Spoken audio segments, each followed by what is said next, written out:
During military training, our roommate confided in us that she wanted to drop out of school to marry the teaching assistant assigned by the university, so she could be a traditional wife and mother for him. We advised her to at least get her degree first. She then used our advice to manipulate the TA, saying, "My roommates all look down on you. I'm the only one who wants you." Later, she got pregnant before marriage, and her family strongly objected. The TA gave her a scheme. Trick your roommates into coming back to our hometown to be wives for your brother and uncles, then your family won't marry you off to someone else for a bride price. Our roommate readily agreed and drugged us at the engagement banquet. The three of us were tortured to death in that remote mountain valley. When I opened my eyes again, she was in the dorm room, shyly trying on a spaghetti strap dress. He gave it to me. "Does it look good?" Little did she know, all three of us had been reborn. My eyes snapped open, and as I gasped for air, I saw Loretta trying on a slip dress on the bed across from me. "Iris, what do you think?" He gave it to me. For a split second, I thought my life was flashing before my eyes, because just a moment ago, I had been in a pigsty. The person who shoved my head into the pigsty trough was this very roommate, Loretta's younger brother, and the he that Loretta kept mentioning was the special teaching assistant assigned by our school during military training. Loretta was whispering to someone, so the drill instructor made her run laps. That same TA handed her an ice-cold Coke. From then on, Loretta was completely smitten, staying out every single night. On one rare occasion when she came back to the dorm, after a long, late-night phone call, she suddenly told us she wanted to drop out right after military training, marry the teaching assistant, have a son for him as soon as possible, and devote herself to being a wife and mother. The three of us, her other roommates, had seen this teaching assistant hitting on other girls in the formation several times, and we urged her to see him for who he really was, but she wouldn't listen at all, so we advised her to at least finish her degree and get her diploma first. Who would have thought she'd turn around and use our warnings against the TA, saying, "My roommates all look down on you. I'm the only one who wants you. If you talk to other girls again, I won't want you either." Looking back, the constant trouble we got into during military training, always being singled out for extra drills in the sun, was probably the TA's way of getting back at us. Our nightmare truly began the moment Loretta found out she was pregnant. Loretta's family was counting on marrying her off for a hefty bride price to fund a wedding for their son, so they flatly refused to let her marry him and forced her to get an abortion. I can't fathom what kind of malice was in that teaching assistant's heart to say such a thing to Loretta. If you trick your roommate into coming back to your hometown to be a wife for your brother and uncles, then they won't marry you off to someone else for a bride price. I happened to see this message on her phone at Loretta's engagement party, and her reply was, "Honey, you're so clever," but by then, the three of us had already drunk the wine she had drugged, and it was too late for anything. She had one younger brother and two uncles, none of whom had managed to find a wife. In the countless nightmare-filled days that followed, I consoled myself with the thought that at least I was with her brother, unlike my other two roommates who were tormented daily by men in their 40s and 50s and died miserably in the deep mountains in less than 2 years. But the subconscious desire to escape doesn't lie to itself. The day I figured out the route and made a run for it, I ran right into Loretta with a swollen face and her husband, the teaching assistant. After I was dragged back, her brother beat me within an inch of my life, finally holding my head under the water in the sink until I drowned. Looking at her now, dressed head to toe in red, an overwhelming urge to kill surged up within me. I pulled out a utility knife, gripped it, and started walking toward Loretta, who had her back to me. Just then, my other roommate, Daisy, suddenly shattered a glass. Water splashed onto Loretta's tank top. She let out a shriek and was about to confront Daisy. Daisy glanced at her phone. 3 minutes left. "Are you sure you won't be late for the date?" Loretta shot her a dirty look, grabbed her bag, and dashed out. The next second, Daisy and Quinn rushed over and grabbed my hands. "Iris, you're dead too, right?" I spent the entire evening coming to terms with this fact. This wasn't a dream. The three of us truly died a tragic death once, and have now been reborn in the order we perished. "You scared us half to death," Daisy said, patting her chest. "We've been reborn for 3 days now, and you were the only one still earnestly trying to talk her out of the relationship. We all thought you." Quinn took the utility knife from me and said, "We wanted to kill her right then and there too." I get it. The three of us held each other and wept. Someday, they'll pay for what they did to our lives with 100-fold measure of their own tears and regret. I looked up and asked them, "Have you started your revenge?" Daisy chuckled. "What's the rush? She's got her whole life ahead of her. But we've prepared a little surprise for her tonight." I raised an eyebrow in confusion. "She's been staying out all night for a week straight. We've been covering for her, but the school does bed checks at night. The dorm head's already been notified." For those who stay out during military training, guess what happens? On top of the usual punishment, it'll be projected on the big screen Monday. Who wouldn't want to see her red camisole up there in all its glory? Whoa, I almost spat out my drink. You didn't tell her, did you? Of course we told our dear roommate, Daisy shrugged, but I said tomorrow at 12. Who knows which 12 o'clock I meant? All right, I finally laughed. Then I'll be sure to give her a hand in scolding the school for their poor communication, and if I remember correctly, she never wears a bra or safety shorts when she goes out on dates at night. TSK, can't blame me for that. That's what you call reaping what you sow. Not stopping there, I fished her camouflage uniform out of the laundry bin, the one I always used to wash for her. Helping with laundry was a favor. Now, I hope she eats dirt. She can just wear a tank top to military training tomorrow. How lovely that will be. The next day, as we went downstairs, we heard a sharp, raucous commotion. I opened the freshman group chat, and thousands of messages had already flown by. We exchanged a knowing smile, hand in hand, and went to see the show. A long, drawn-out case of school bullying was set in motion from that moment. 3. I have to say, the school really went all out on the display screens. I'm genuinely moved. They certainly didn't hold back on the budget. On the massive screen, you could see every detail, even the 2 blemishes on the back of Loretta's neck. Her camisole was somewhat sheer, and amidst the expanse of bright red, a dark red triangle was clearly visible. Even a dog would shake its head at this underwear outfit. I wonder what they've been learning from all that time spent browsing Tuba for fashion tips. That's when I noticed the school had thoughtfully pixelated her, right around those 2 points. I can't even look. Sometimes, the censored version is way more powerful than the uncensored one. A certain freshman group chat without any teachers has gone completely wild. Resources. Please, we need the resources. Which department is she from? I think her last name is Sun. TSK. Didn't expect a freshman to be so forward. She deserved it, but some of the freshmen's comments were just vile. I couldn't even look. There are 10 minutes left until the morning meeting. In 10 minutes, she'll be publicly criticized at the morning assembly. The school is so considerate. Alternatively, you can choose to skip the public criticism and take a formal demerit instead. That's hilarious. We locked the dorm room door right on time. Soon after, all 3 of our phones started ringing off the hook, one after another. Loretta was frantically messaging in the group chat. I don't have my key. Can someone let me in? I'll deal with you lot later. I need to go in and change. We were all looking at him like a confused old man on the subway watching a rabid dog. I'm dead. That's the whole point, you idiot. You're not supposed to get in. Daisy and Loretta were clearly at odds even in their past lives. She sent a cold and gleeful voice message directly in the group chat. Are you trying to make us late too? What's wrong with you? Your clothes are in the shared bin in the laundry room. Go dig them out yourself. And stop your goddamn yapping in the group chat. 10 minutes later, Loretta, clad in a dripping camouflage uniform, appeared on the podium, brilliant, as she was accepting the criticism. A brand new nickname had already been coined for her in the freshman group chat, the slip-up girl. Combined with the sight of her wearing a dripping jacket over a red camisole, her hair all wet and disheveled, I almost burst out laughing while standing at attention. Oh, right, is the teaching assistant off today? People who get interconnections just don't have any backbone. For, we stood at attention in the shade, while Loretta stood at attention on the podium. Quinn was the gentlest soul in our dorm. Loretta had often asked her for favors before, like doing her laundry, fetching her water, or bringing her breakfast. We told her she had to stand her ground this time, but we never expected that Loretta would return and, without a word, slap Quinn right across the face. She spewed a stream of filth. You bitch. Was it you? Did you do this to me? How dare you take my clothes outside? Daisy grabbed Loretta by the hair and slapped her twice across the face. Why didn't she dare confront me and Daisy about messing with the room check schedule? Bullying the weak and fearing the strong is just human nature. Daisy has the shortest fuse and won't put up with her nonsense. Loretta covered her face, ready to talk back. I sighed. Because of this, our entire squad had to stand at attention for an extra 10 minutes today. Loretta, you'd better watch out. Who knows how everyone will complain to the teaching assistant tomorrow, and you know how the TA is. Enough. I don't need you to remind me. Loretta's expression darkened. I'm going to eat.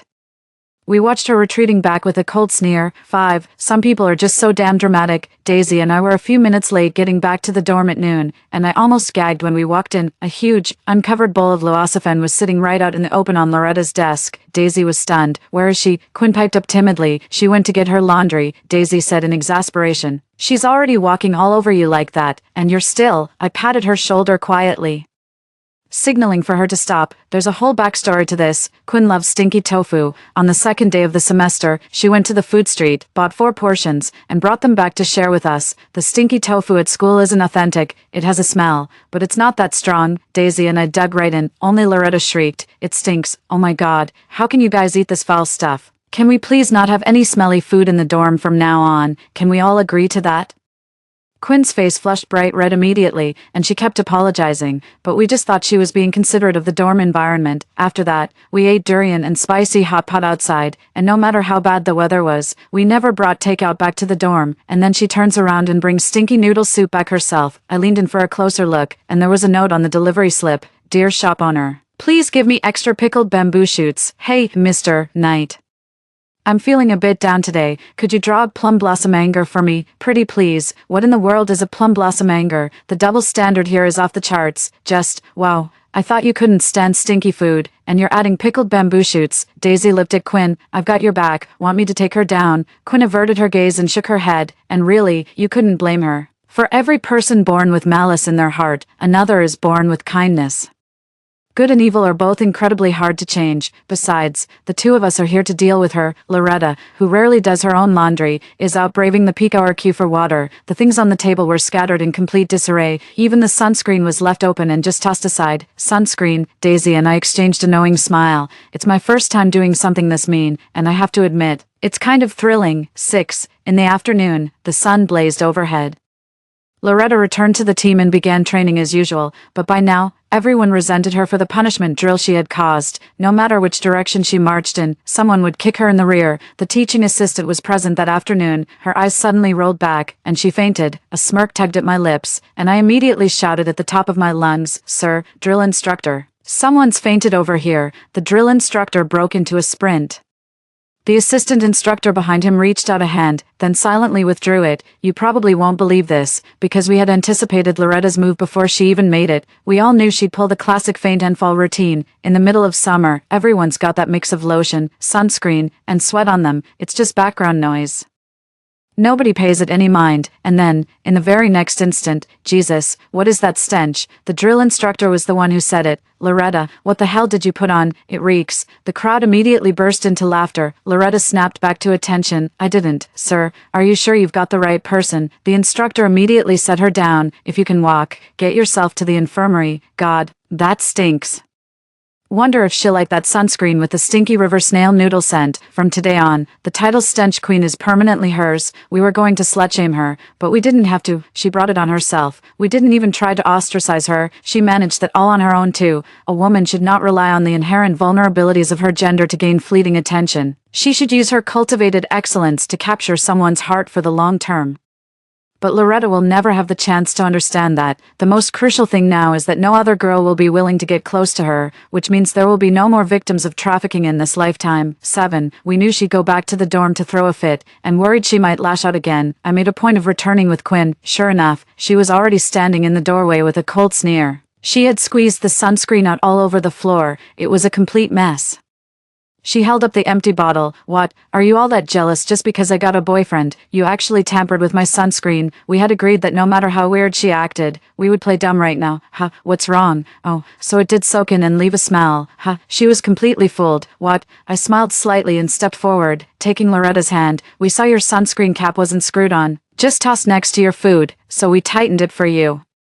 But I guess it was too late. What on earth were you eating? It smelled awful. Daisy fanned the air with her hand. You didn't bring stinky noodle soup into the dorm to eat, did you? We all agreed not to bring anything smelly in here. You wouldn't. Loretta, as expected, started lying through her teeth. Who brought anything? I just had some spicy hot pot. What's with all the fuss? With that, she headed out the door to meet her TA for lunch. I stepped in front of her. They're doing an inspection today. You're not leaving this mess on the floor, are you? She was all bluster. You're just standing there. Can't you do it? Fine, I said, throwing my hands up. But if this place fails inspection, the teaching assistant gets the blame first. 3 seconds later, Loretta was hauling out the mop to clean up. Being love-struck is scary, but a maliciously love-struck person is even scarier. In the days that followed, Loretta threw herself into military training with extra effort, yet she couldn't stop the teaching assistant's attitude from turning noticeably cold towards her. It's hilarious, she's panicking. In the following days, the campus confession wall began to see frequent posts professing admiration for Loretta. Does the girl in the red dress from the other day have a boyfriend? Hi wall, I'd like to confess my feelings for Loretta. To the girl in the third position, second row, of the third formation. I've liked you for a long time. Would you be my girlfriend? Daisy was scrolling and almost burst out laughing. This is hilarious. Third seat in the second row. Why not just give out your national ID number while you're at it? Then she showed me the comment under the first post. She even used a burner account pretending to be her roommate to reply, saying she's single and available. Gross, I asked curiously. How did you know it was a burner account? Daisy sneered. She posted on Xiaohongshu using my lipstick. The algorithm recommended it to me. What a joke. This is ridiculous. We thought she was just buying fake followers to pretend she was popular, all in an attempt to salvage her reputation. But then, 3 days later, some bandwagon jumping guy actually started pursuing Loretta. She flaunted the Jo Malone perfume he gave her, taking a frenzy of selfies in the dorm while posting them on social media, trying to make the teaching assistant feel a little jealous, because she posted 2 moments. One of them was probably specifically for him to see, but I'm starting to get worried. From the very beginning, Loretta was using overdrafts and borrowing our things to pose as a pampered rich girl to get close to the teaching assistant. As for this teaching assistant, we learned in our past life that he was also from a rural hometown. His family had some connections, but his parents favored the eldest son over him, so the bulk of the money and resources never came his way. They're a perfect match, each getting exactly what they need from the other. We can't let her use other people's money to go off and do whatever she wants. I discussed this with Daisy, and she agreed right away. She even got a grant before. This time, I'll talk to the class monitor in advance. She can't stand Loretta either, so we'll just hold up her paperwork later. A faint smile touched my lips. School bullying. Shaking kids down for cash is just part of the deal. Besides, we're just giving the spots and opportunities to those who need them more. Call it robbing from the rich to give to the poor. She's just going to end up a housewife anyway. What does she need money or perfume for? 8. Loretta was completely stunned when she realized she couldn't pay off her Huawei bill. She frantically called the class monitor. What's going on? You didn't submit my documents, did you? The monitor's tone was icy. Do you think there's gold in your documents that I'm keeping for myself? What kind of joke is that? Besides, why would someone wearing Jo Malone perfume need a financial aid grant? Our school is fair and just. Loretta lost it. Why is everyone picking on me? Am I really that enviable? I could practically see the class monitor rolling her eyes so hard they might get stuck. You think we have nothing better to do? Take a good look at yourself. Why don't you maybe start with a shower? You reek. Who the hell even wants to bother with you? Loretta slammed the phone down and started crying all the while. She took a selfie and posted it to her social media feed. Copy. What rose was ever born without a thorn? Me. It's still worth reading some books in college, but a debt is a debt, and it must be paid. Daisy patted her kindly on the shoulder. I might have a way for you to pay the money back. Loretta wiped her tears. Then you pay it back for me. At that moment, I felt like giving Loretta some advice, to tell her not to go looking for trouble, but it was already too late. Daisy quickly snapped a few photos of the Jo Malone perfume and posted them in the freshman group chat. Helping my roommate sell a perfume, a gift from a simp, only sprayed once, smells amazing and is great for masking nasty odors. Steal it now, price $380. My roommate will deliver it to your door. She then tagged Loretta in the main group chat, then powered it off immediately. That's some diamond tier hand speed for you. I stared, dumbfounded, as Loretta screamed at her phone, then got out of bed to snatch Daisy's phone and turn it back on. After that whole maneuver, the window to recall the message had already closed. In that moment, I braced myself for a whole slew of expletives from Loretta, but what she actually said was, "Fuck, the original price was $660, you sold it for $380, you asshole." Daisy was stunned too, swallowing back the whole arsenal of retorts she had ready. 3 seconds later, her brain finally rebooted. Isn't the minimum payment for your Huawei $350? I even left you $30. Besides, reselling is dirt cheap these days. That bottle of yours still reeks. You think it's that easy to sell? Don't believe me? Take a whiff yourself. Loretta stomped off to wash the perfume bottles. She turned around and, oh my god, the group chat has 999 plus unread messages. 9. So, does this mean we've completely drained her pond of fish? Quinn was still a bit worried. What if? Don't worry. Daisy patted Quinn's shoulder. That bitch is just trying to inflate her own value. At her core, she's still hopelessly devoted to the TA. If anything, we should be more concerned about the TA's situation. Exactly. I nodded. The next step is actually to devalue the TA a bit. Haven't you noticed several naive girls from our group circling around him? Then we absolutely have to make everyone see that scumbag for who he really is. Daisy sneered. After all, a bitch and a dog are a match made in heaven, aren't they? 10. Actually, the fish in that TA's pond were pretty easy to spot. Most of them were right here in our own squad, after staking out for a couple of days. The three of us each managed to snap a bunch of evidence photos of the TA on dates with other girls, but we didn't want to see a situation where women were tearing each other apart over some scumbag. Ultimately, it was the same scumbag causing all the trouble. The most important thing was for them to see his true colors, so we specifically chose photos from the back, found those people in the main group chat, and anonymously sent the photos out. After that, the number of photos we managed to capture dropped noticeably, and we didn't hear any rumors about them fighting each other. Just when we thought nothing could go wrong, something went wrong. In the formation was a hot-tempered girl named Tessa, one of the very same who had kicked Loretta in the rear during the marching drill. The poor girl never expected her first relationship to be with such a piece of work, so she went to confront the teaching assistant that very night. What happened between the two of them remains a mystery, but at 2 in the morning, our dorm room door was kicked in. Loretta was always the last one in and never locked the door. Tessa yanked Loretta out of bed, pinned her down, and started slapping her across the face. "You bitch, I'll smash your face in." We were jolted awake in an instant. Quinn scrambled out of bed, quickly drawing the curtains and securing the windows and doors. Daisy was in charge of covering Loretta's mouth. As for me, I waited until she'd landed a good dozen slaps before making a show of pulling her away. What she'd done this time, Tessa was stunned for a moment, then slapped Loretta again. "I may be blind, but you're just trash." The TA said it was all you seducing him. "He's a rotten cucumber, and you're a sour pickle jar. You two are a match made in hell. Stop going out and ruining people's lives." Okay, whoa. This one's at least got a clear head and sees the TA for what he really is. But getting slapped seemed to fire Loretta up. "How dare a homewrecker like you challenge me? I'm the rightful wife. A woman like you would have been drowned in a pig cage in ancient times." Daisy chimed in. "Wow, are the women in your family really that worthless?" That comment completely stunned Loretta. I quickly pulled Tessa aside and tapped my temple. "Loretta's not right in the head, you know that. She's the kind of person who'd use snail noodle broth as lotion. Why are you even arguing with a lunatic like her?" After finally managing to see Tessa off, I returned to the dorm to find everyone slumped on the floor, utterly drained. With this, after just a couple of days of spreading, the news about the TA's fish farming should be completely out in the open. However, because of this, we're quite worried. We're worried that Loretta might suddenly snap out of her love-struck daze. So we decided to take a direct and crude approach. We gave the TA a heavily embellished report on the dorm situation, hinting that his harem was in turmoil and that if he wanted to keep his one remaining fish, he'd better step up his game. The TA really is a scumbag. He just sent this idea straight out. "How about we all get dinner together and stay out for the night?" Right, stay out for the night. How hard could it be to get a girl in that situation? But we all agreed, logically.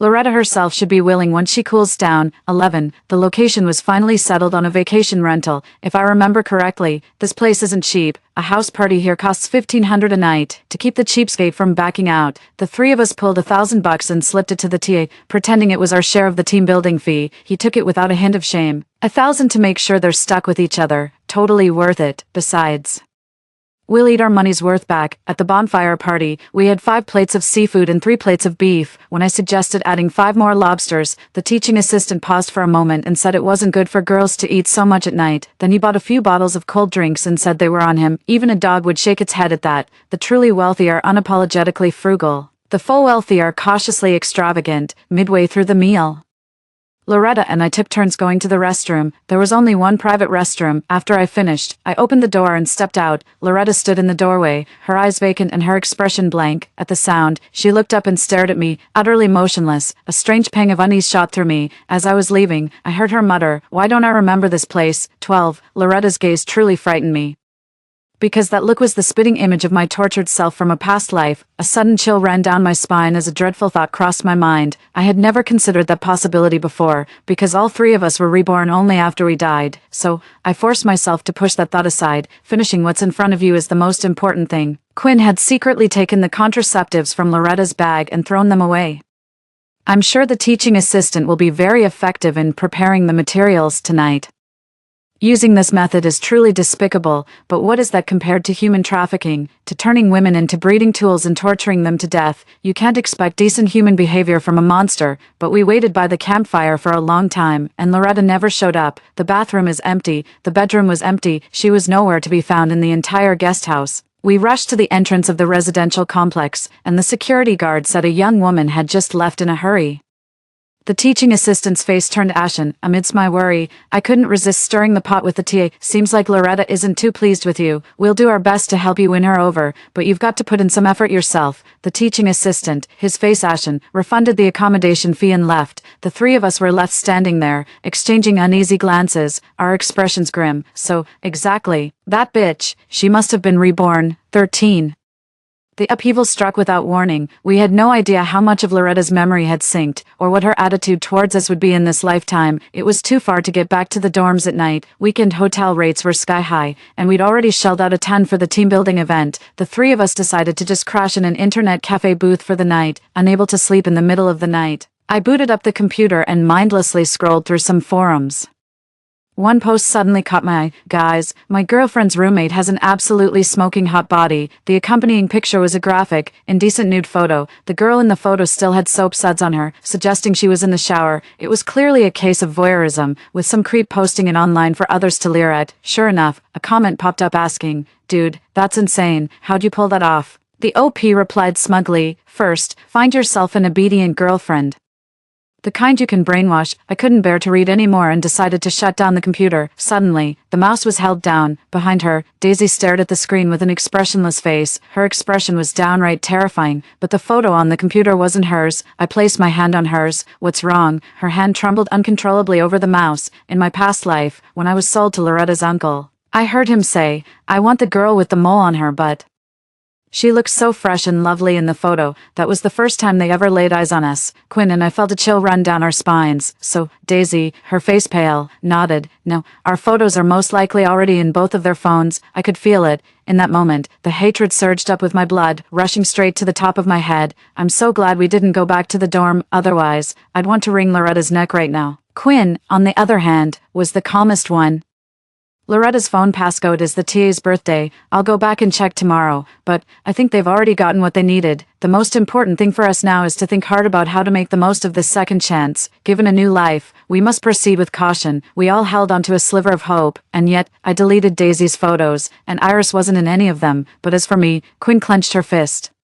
"That bitch actually sent my picture to the TA to make fun of my figure." This was the first time I'd ever heard Quinn swear. Daisy bit her lip, her hand still gripping my sleeve tightly. "What do we do? Should we try to steal the TA's phone?" I took the phone. Quinn's face was half obscured by her hair and some foam, and the picture was blurry overall. "If no one said anything, you probably wouldn't be able to tell it was her," I said. "I have a wicked idea for dealing with wicked people.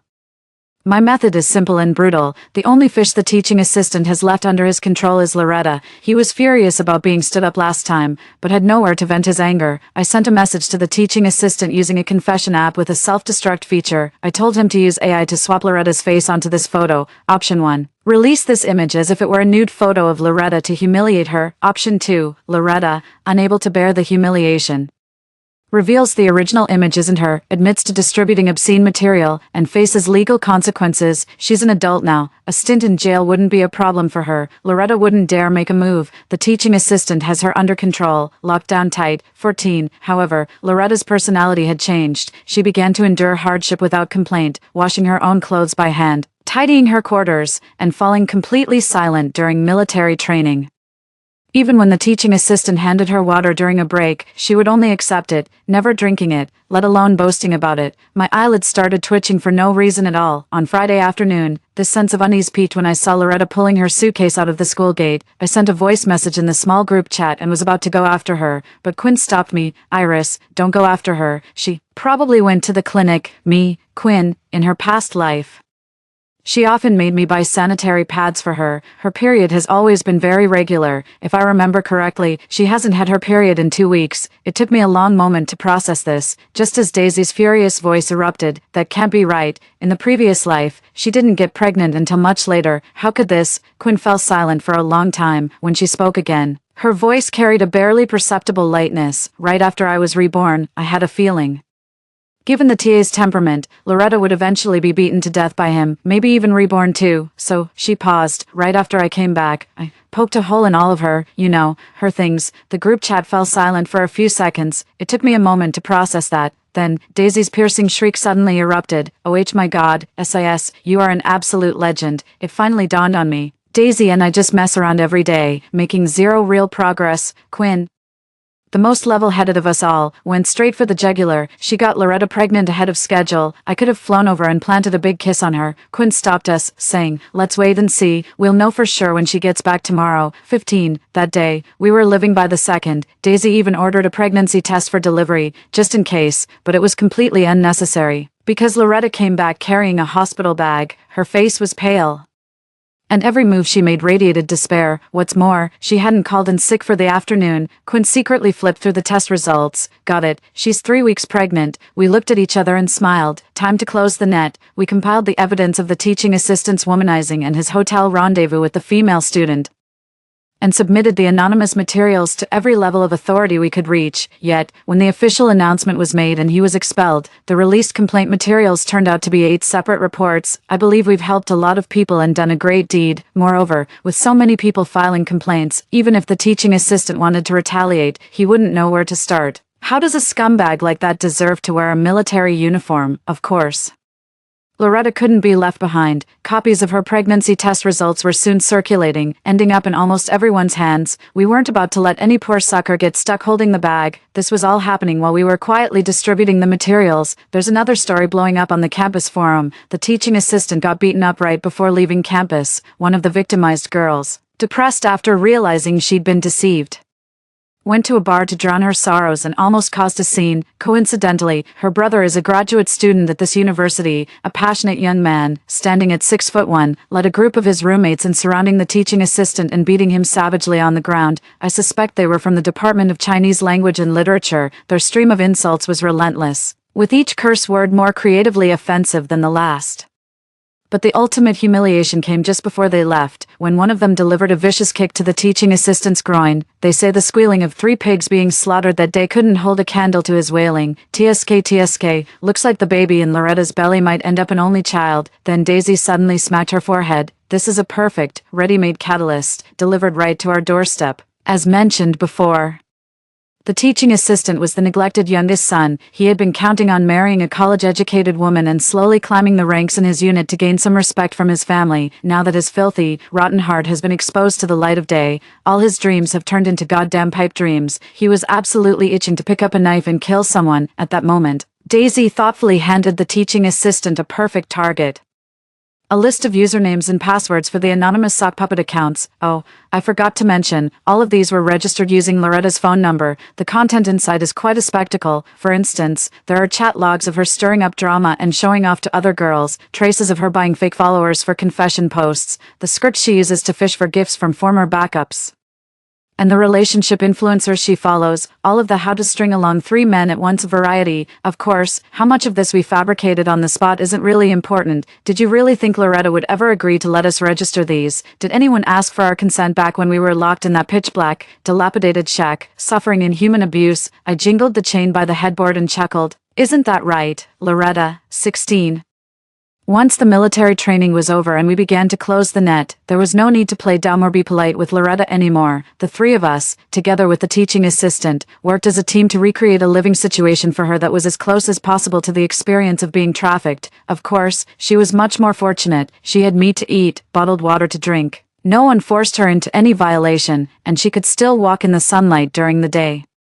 It's just that, lately, everyone's been saying how close-knit our dorm is. After all, she even had 2 people accompany her to the bathroom. If she showed any intention of escaping, her former life's aunt-in-law, Daisy, would resort to the methods that Loretta from her past life had devised for her uncle. For instance, pinning her neck and then pinching her in private areas. Daisy found that too perverse, so she changed it to pinching her arms instead. As for any sound, not a single whimper would escape. If she let out even a whimper, her great-aunt Quinn would turn into a real tyrant and give her a good stitching up. After the cards were on the table, Quinn's retaliation was the most vicious of all. I understand that mindset. Protect your own survival when you're not in control, and once you have total power, leave your opponent no way out. Occasionally, the teaching assistant would ask her out on a date. We would drop her off at the school gate, where the teaching assistant would take her in. We never laid a hand on her exposed skin, but the teaching assistant was a different story. Every time she came back, she was covered in bruises. I said, "Do you love him even more now, sis? In my past life, I was sold to her brother, so I had the most contact with her." Loretta thrashed wildly, trying to break free from the iron chains. "Kill me, go on, just kill me." I backhanded her, slamming her head against the corner of the bed.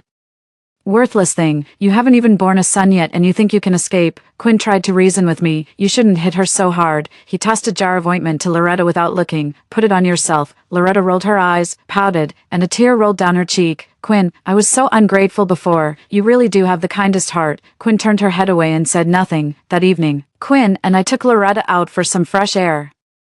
Just before going to the restroom, she suddenly patted her pockets and announced she didn't have any tissue. She ended up saying her feet were blistered and she couldn't run far, insisting that I go buy some. She definitely didn't see the smirk Quinn and I exchanged. I deliberately slowed my pace. When I got back, I just happened to see Quinn frantically calling the teaching assistant. What do we do? Loretta ran off. She says she's going to the hospital to get rid of your only child. And that's the real reason Quinn pretended to be the good guy, telling me not to hit Loretta. That night, we witnessed a lot of familiar criminal law in action. Loretta was tied up, hands and feet bound to the headboard. The teaching assistant broke a belt within half an hour, and Daisy took the chain off her own bag and handed it over, exhausted from the beating. The teaching assistant then used his foot, pressing it down on her chest. In the latter half of the night, we left on our own. The moment the door was considerately closed behind us, the sound of tearing fabric could already be heard. It never crossed our minds that Loretta might lose the baby because of any of this. When we were trafficked, no matter how many months pregnant we were never beaten into miscarrying. They had 100 ways to torture their breeding machines. Loretta must know this herself. She knows full well that her current fate isn't even a tenth as cruel as what we endured when we were caught after trying to escape. In the early hours of the morning, we went out of our way to buy a new set of clothes and brought it back. As Quinn roughly changed her into it, she said, I envy you. You were only violated by one man. Back then, I spat at your uncle, and he invited the whole village into my room. $20 a go. Do you have any idea? $20, 17. You think this is the end? Of course not. This is the main course of our revenge. But merely the appetizer of fate. There's one more crucial thing.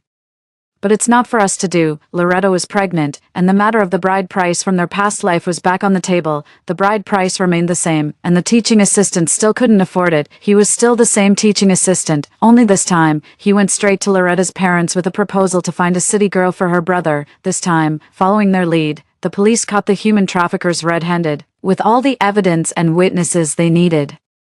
While we were at it, we rescued all the women in the village whose origins were unclear. That was our ultimate goal all along. The teaching assistant was convicted of human trafficking and sentenced directly to life imprisonment. It was the ending he deserved. We held ourselves back from tearing him apart with our own hands, all for this very moment. The breaking news on TV about the massive human trafficking rescue operation. Daisy, standing in front of the TV, hugged a policewoman with tears in her eyes, saying, Auntie, you're amazing. By the way, that policewoman was the city bride who had been trafficked back then. In the end, we went to see Loretta one last time. The teaching assistant dumped her on his sister to look after, just so she could have the baby. What kind of sister would be willing to bail her brother out like that? There wasn't a single patch of unmarked skin left on her body. Delirious, she clung to the corner of the table, muttering just one phrase over and over. I never got the marriage license. I didn't. You've got it all wrong. Yes, they were already legally married when the incident happened. A perfect match made in hell. They deserve each other. 18 Epilogue. Now that the dust has settled, we can finally live this life freely in the sun, doing whatever we wish, as independent individuals, not as mere instruments of procreation. What's more, we managed to save dozens of others like us.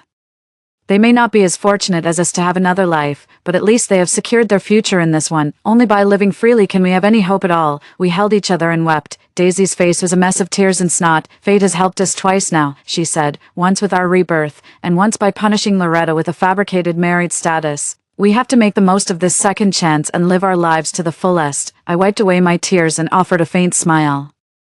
No one knew the final outcome of the teaching assistant's previous life, just as no one will ever know. In this lifetime, I secretly took Loretta's household register and, as agreed upon in an anonymous chat, left it under a certain tree. As the teaching assistant said, finding a lookalike to obtain a document really isn't that difficult. One stole the document, the other entered a sham marriage. This secret will be buried with them forever, with neither daring to expose the other. The next day, when it was retrieved, their fates were irrevocably altered. We've had our share of divine intervention, and that's enough. We are women of the new era, bold in love and hate, neither wicked nor foolishly kind. We have morals, but we won't let them become our chains. All you wonderful women out there, take good care of yourselves. Story 2. My younger brother developed a large mole on his foot, and my mother called it a blessing from heaven, coincidentally. I had just learned in medical class that irregular borders on a mole could indicate a high risk of malignant melanoma, so I urged my brother to get it checked at the hospital immediately, but my mother insisted it was a lucky mole and shouldn't be removed. Eventually, his condition worsened with widespread pain. I asked a hospital contact to schedule an appointment for him. The mole was removed and tested. It was melanoma, unfortunately.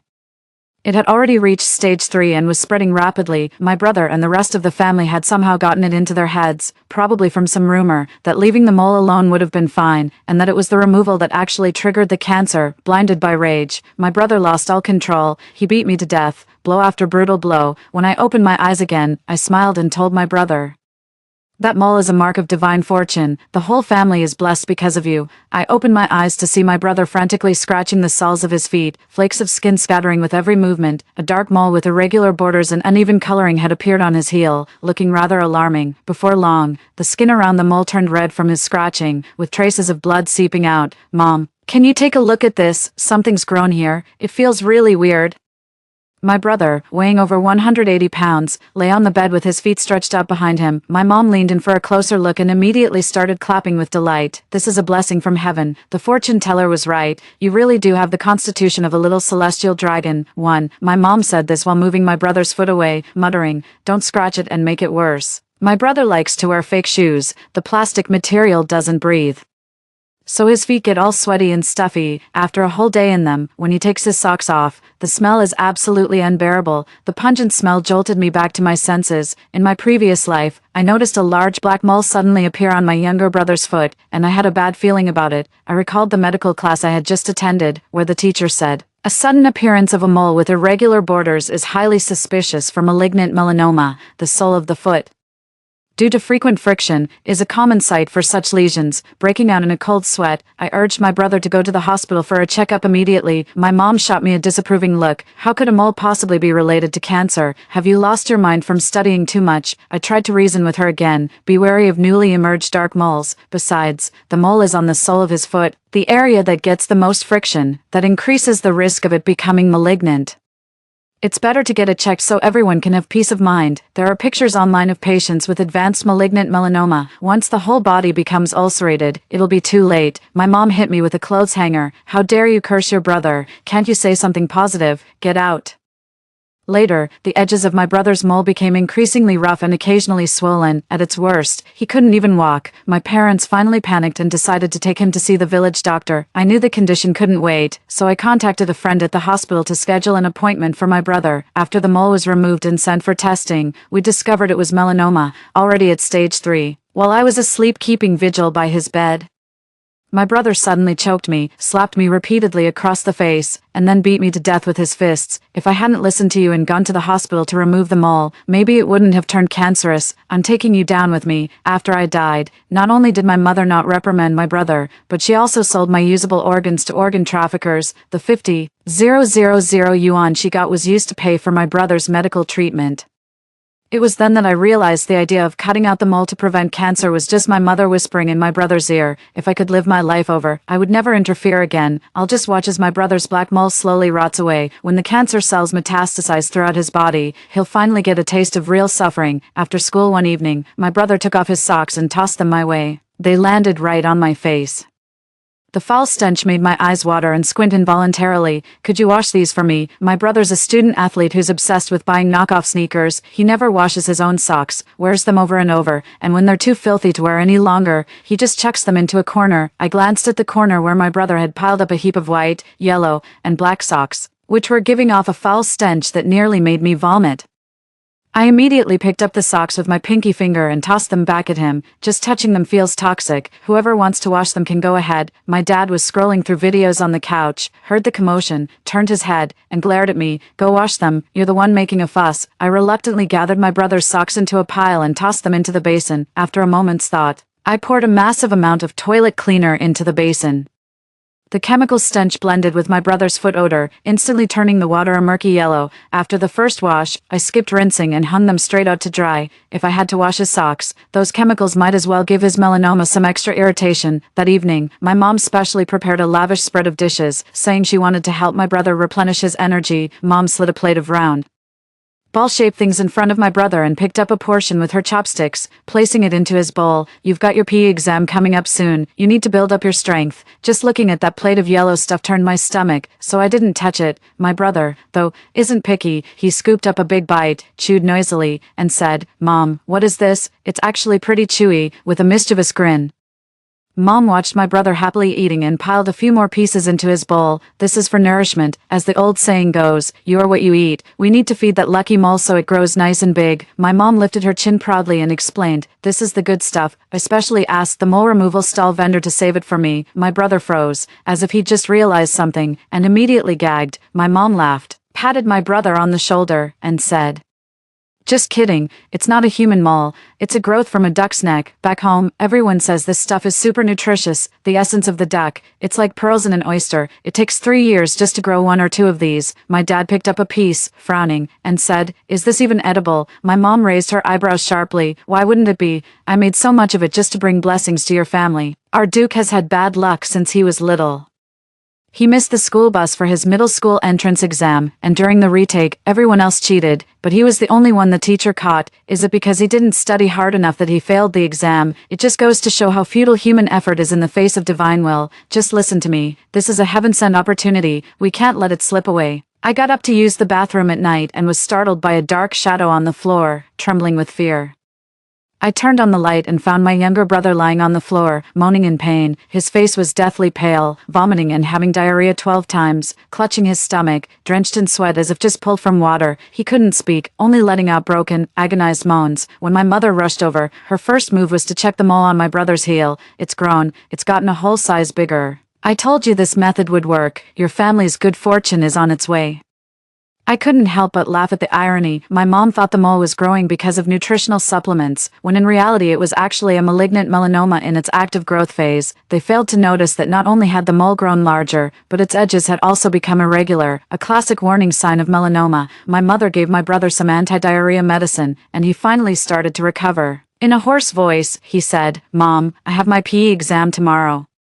My mom patted my brother on the shoulder and said, "Don't worry, that lucky mole of yours will bring you good fortune. You'll do just fine tomorrow." My mom brought over another bowl of strangely colored soup and said, "Come on, drink a few more sips. Each one is worth an extra 10 points on your exam. Your upset stomach last night was probably because the food wasn't cooked through, but don't worry, this soup has been simmering for 2 whole hours. It's definitely cooked through.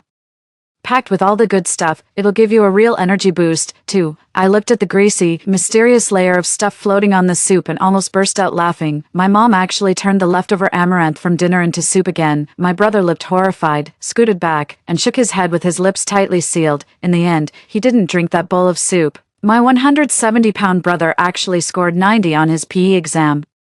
He just barely scraped into the city's top high school as a student athlete, ranking dead last in the admissions list. The moment my brother stepped through the door, my dad grabbed him and planted a big kiss on his cheek. "Our ancestors must be smiling down on us. We've finally got a prodigy in the family. From now on, we're all going to benefit from your success." My mother was so moved she also burst into tears. The fortune teller was right after all. A lucky mole has descended, and a dragon is born. While praising my brother, my mother shot me a sharp glare and said mockingly, "Weren't you the one who wanted to take him to remove the mole? You jinx, you good for nothing. You almost ruined your brother's future." Not only was I not upset, but I even played along with my mom's remark. "You're right, I must have been blind not to see it before. That mole on my brother's face is a sign that he's the reincarnation of the god of fortune. Our whole family is going to benefit from his luck." My mom was helping my brother take off his shoes and puffed out her chest proudly. "Tell me something I don't know. I'm the one who gave birth to this little lucky charm, and I was the first to notice his auspicious mole. If this family ever makes it big someday, you'll all have me to thank." My mom suddenly frowned. "Huh, is there a bit of a smell coming from your feet? Let me give them a good wash for you." The corner of my mouth twitched upward. Even my brother's mole seemed to give off a faint, unpleasant odor. Ever since he aced his physical fitness test, my brother has been even more active in all kinds of school sports activities. He even calls himself the campus star. But honestly, nobody's really paying him any attention. At the school basketball event, my brother's classmate got scouted by a talent agent from the This Is Basketball reality show and briefly became a minor sensation. My brother was green with envy. My brother even reached out to the show's scout himself, only to be told, for our show, basketball skills come second. Looks are what really matter. The scout gave my brother's boxy physique a once-over. A person of your stature might just break the camera frame. My younger brother came home sobbing to our parents, throwing a fit about joining that reality show to become the next big sports star. Left with no choice, my parents scraped together 100,000 yuan and used their financial leverage to secure him a reserve spot, complete with a 5-second cameo. Filming starts in a month. My brother was absolutely thrilled. During the selection competition, for the sake of the show's impact, my younger brother put himself through brutal training, running 5,000 meters on the track and playing basketball for 10 hours every day. He also bought a bunch of knockoff sneakers, copying the style of sports star Kobe, to look good on camera. He dragged me into filming his training sessions and took photos while switching between different pairs of fake sneakers. My brother's sweat dripped onto the rubberized track, instantly soaking a large patch of it. What kind of photo is this? Make me look good. I need this for the competition. I'm going to run another 3,000 meters. My mom was clapping on the side. Our Duke is amazing, a natural-born little sports star. Hearing that, my younger brother ran even more energetically, after 2 laps. When changing shoes, my ankles were already rubbed bright red by the shoes, looking like boiled pig's trotters. My younger brother also felt uncomfortable, shook his reddened feet, and was struggling to squeeze his entire foot into the ill-fitting shoe. I caught a glimpse of my brother's large black mole, which had already begun to deteriorate. The mole had swollen significantly, and it was likely that the cancer had metastasized throughout his body. Sure enough, my brother plopped down on the ground, rubbing his lower back, and said, "Mom, my legs hurt, my back hurts, I feel pain all over, what's going on?" My mom somehow got a big basin of hot water to soak my brother's feet. "You must be tired from all that exercise. Come on, let me soak your feet for you." Without waiting for my brother to react, my mom took off his shoes, grabbed his feet, and plunged them into the water. My brother hissed and gasped in reaction. My mom pressed down harder, saying, "It has to be scalding to work." To avoid disrupting his training, my brother clenched his teeth and plunged his foot straight into the 80 degrees Celsius boiling water. When he finally pulled his foot out, steam was rising from the mole on his skin. His forehead was beaded with sweat. That very night, my younger brother came down with a fever. The next day, he dragged himself out of bed, insisting on going to film the show. "I have to go shoot." He ended up passing out on set, but unexpectedly. His lack of talent turned him into a viral sports sensation. During the race, my brother ran so fast that his knockoff sneakers were smoking from friction on the rubber track. He face-planted right before crossing the finish line. Surprisingly, this made him go viral, and fans affectionately call him the endearingly clumsy boy. The host also praised his resilience, noting he competed despite a 40 degrees Celsius fever. My brother, bursting with vanity, scoffed, "That's nothing, I could run another 50 kilometers.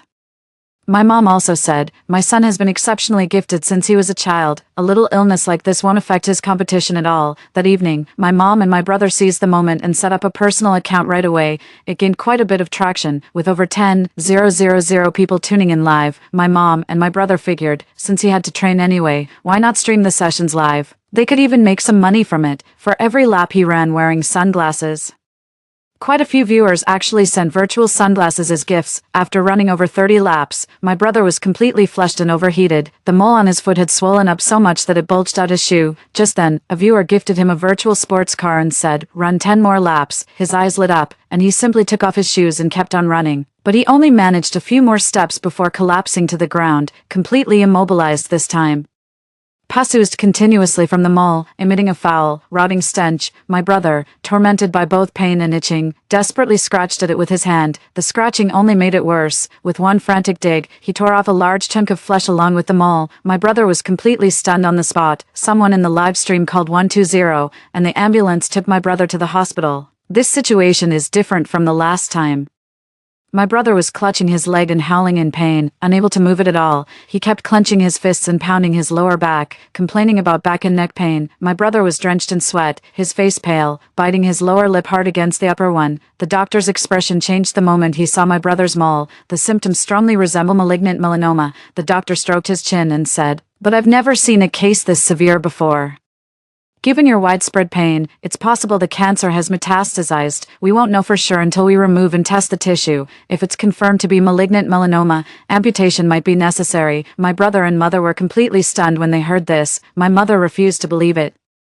How could such a tiny mole possibly be linked to cancer? And now it requires amputation surgery. She shoved the doctor violently. You quack. Are you that desperate for money? 3. This is a lucky mole. It can't be removed. Let's go home. Mom will treat you herself. My brother was so stunned that he just let Mom yank him off the hospital bed and drag him all the way home. After we got home, Mom had Dad fetch some incense. The incense ashes were heated until they glowed red hot, then suddenly scattered onto my brother's large mole. My brother hissed in pain, his face contorted in a grimace with gritted teeth. Black smoke rose from the dark mole on my brother's foot, and the room filled with the smell of burnt flesh. My mother urgently directed, Duke, bring the needle. My mom sterilized a needle over a flame and jabbed it hard into my brother's newly scabbed mole. A mix of pus and blood gushed out instantly, and the mole deflated. My dad asked worriedly, Is this really safe? My mom thumped her chest and said, It'll work. Would you rather let the hospital cut out your lucky mole, or send your son for an amputation? My dad pursed his lips and stayed silent. After my mom's treatment, my brother miraculously survived. As the pus drained, his expression became less agonized. He tentatively stood up and bounced a little. Doesn't hurt anymore. My dad hugged my mom happily and said,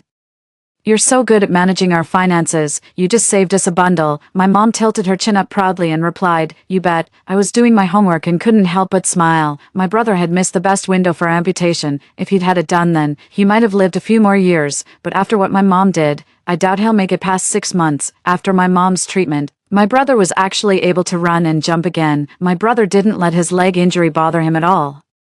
Not even taking bed rest, he immediately resumed his live streaming. He even updated his Douyin bio to iron-legged runner who won't quit till he drops, a true sports star, trying to build an inspiring persona. To everyone's surprise, he actually managed to attract a huge following, and the live stream viewership skyrocketed from 99 plus to over 10,000 as gift animations flashed across the screen. The chubby-cheeked younger brother got so excited his face turned bright red, and he kept running around in circles, but by then, his leg could no longer hold up, and yellow pus was seeping through the bandage. Seeing this, the younger brother's eyes darted around before he rolled up his pant leg. It immediately clicked. This was all part of his carefully crafted inspirational persona. Aren't you all curious about my recent hospital stay? A little setback like this won't keep Iron Leg down. I'll show you what a truly worthy idol looks like. For the next second, my brother pulled off the bandage in front of everyone, and pus immediately gushed out, oozing down his calf in yellowish-white streaks. He gritted his teeth through the pain while trying to keep a straight face. To keep the pus from making the floor slippery, he grabbed a handful of lime powder, smeared it over the wound, and wrapped it tightly with bandages. After pulling off this bold move, he turned to the camera with a confident look. He thought viewers would praise him as a tough guy. But the barrage of comments went wild. Every single one was calling him disgusting, an eyesore to the city, unfollowed. Some people will do anything for clout. Are we really letting just anyone go live now? Someone kindly warned my brother, that mole of yours looks really concerning. It might be cancerous. Stop streaming and get yourself to a hospital ASAP. Someone in the chat recognized this ID. Isn't that Dr. Lennox, the renowned orthopedic specialist from southern China? The one with 2 million followers. Even professionals are saying this. Streamer, you should really go get checked out. My brother was already upset, and when he saw that comment, he immediately banned the user ID Lennox from the live stream. What a quack doctor. Sounds like a total fraud to me. A single donation from my live stream could match 10 years of your salary. You're just here because you're jealous. My brother won't listen to reason right now. Anyone who stands in the way of his dream of becoming a sports star is just holding him back. My brother raised an eyebrow, kicked the person out of the live stream, and blocked them. After that, not only did my brother skip the hospital visit, but he also added several extra live streams, extending his midnight show by 4 hours and even introducing a monkey hurdle event. On top of that, he invited a retired sports star to compete with him on the live stream, asking fans to vote with flowers and hearts to guess who would win. They took the money and obviously threw the game to let him win. With the money he made from streaming, my brother finally got to wear real Air Jordans for the first time. The mole on my brother's foot kept getting worse from constant friction and wearing stuffy shoes. You could smell the rot from a distance. On top of that, he loves sports but hates showering, so his sweat stank like it had been fermenting for days. The combo was so bad people crossed the street to avoid him. When I came home late from studying, I saw a figure crouched behind the door sniffing my shoes. I jumped out of my skin when I turned on the light. My brother stood up and knocked all my study materials all over the floor. Just as I was about to pick them up, he stepped on my exam paper and sneered, "What's the point of all this studying, nerd? You're just turning into a bookworm like Mom said." All that studying just to end up working for someone else, and your monthly salary doesn't even match what I make in one night of live streaming. Might as well quit and work for me instead. You can clean my shoes and handle odd jobs. My brother smirked smugly. Oh, by the way, I've taken over your room for shoe storage. I curled the corner of my mouth. When did I ever have a room of my own? If you could even call that dark storage space a room. My only wish is to leave this house and stand on my own 2 feet. The pungent stench made my nose burn, and I held my breath. I slowly pulled out my exam paper, didn't argue with him, and walked back in silence. The darkness hid my smirk. I'd been so focused on studying lately that I hadn't noticed how much weight my brother had lost. Over 10 pounds, his chubby face now almost chiseled. Sudden, drastic weight loss can actually be a warning sign of advanced cancer in less than 2 months. My brother was forced to pause his live streaming. He landed a big gig, running a relay race with a retired celebrity, with the prize being 10 carnival gifts if they won. My brother's a real trooper. He pushed through and finished the 15 kilometers relay race despite his injured leg. He collapsed foaming at the mouth after finishing the run, unable to move his legs. He desperately tried to stand up, but the bandage tore as he strained. A swarm of plump white maggots suddenly came pouring out from the wound on his foot. I happened to come across his video on Douyin and frowned. This is way too graphic. Is this some new clickbait strategy? Or did my mom give him another one of her folk remedies? My brother didn't notice the scene until viewers in the live stream pointed it out. He let out a sharp ah, and immediately fainted. This time, he ended up staying in the ICU for 10 days. It seemed like the situation was pretty serious this time, the doctor said with grave concern. The patient has reached the terminal stage of cancer. There's no need for further aggressive treatment. My mother was left utterly stunned. My mother's lips trembled as if she wanted to say more. Terminal cancer? That can't be right. My son is usually in perfect health. He can exercise for 23 hours straight. He's as strong as an ox. Let me ask around again. Auntie Betty back in our hometown seems to have a folk remedy for cancer. She even cured her husband's advanced tongue cancer with it. The next second, my dad shoved my mom so hard she landed flat on her butt. My dad was furious. Enough with that quack remedy. Have you lost your damn mind? Look what you've done to the child. They're barely recognizable as a human being. 6 months later, I received my graduate admission letter from Fudan University's medical school.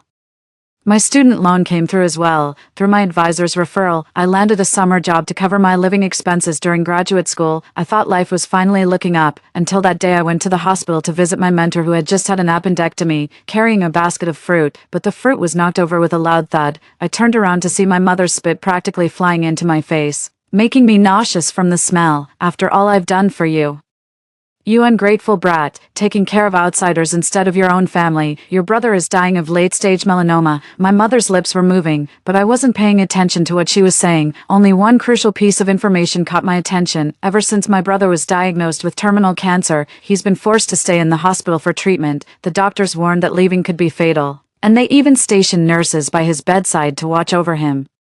My brother wanted to live stream from his hospital bed again, but the doctor warned him that overexertion would worsen his condition and forcefully confiscated his phone. My brother lost all hope and wanted to jump off a building, so my mother had no choice but to restrain him to the hospital bed with chains. It doesn't take a genius to figure out that my brother is now living in agony, forced to endure the slow, painful decay of his body. 5. I let out a cold laugh. When I was in college, my family never gave me a single cent for living expenses. I worked my way through school. Later, when I was preparing for grad school, Professor Sophia saw potential in me and encouraged me to apply to her program. I was nearly starving when my current mentor took me home and let me study in peace at her place. Why didn't she think about fulfilling her duties as a mother back then? Now she expects me to act like a dutiful daughter. My mother looked me up and down, pausing for a couple of seconds on my new clothes. Then she grabbed my hand and yanked me outside. I heard you've made something of yourself now. As a grad student from a top university, you must be raking in good money even with side gigs, right? Your uncle said you're making tens of thousands a month from tutoring. Is that true?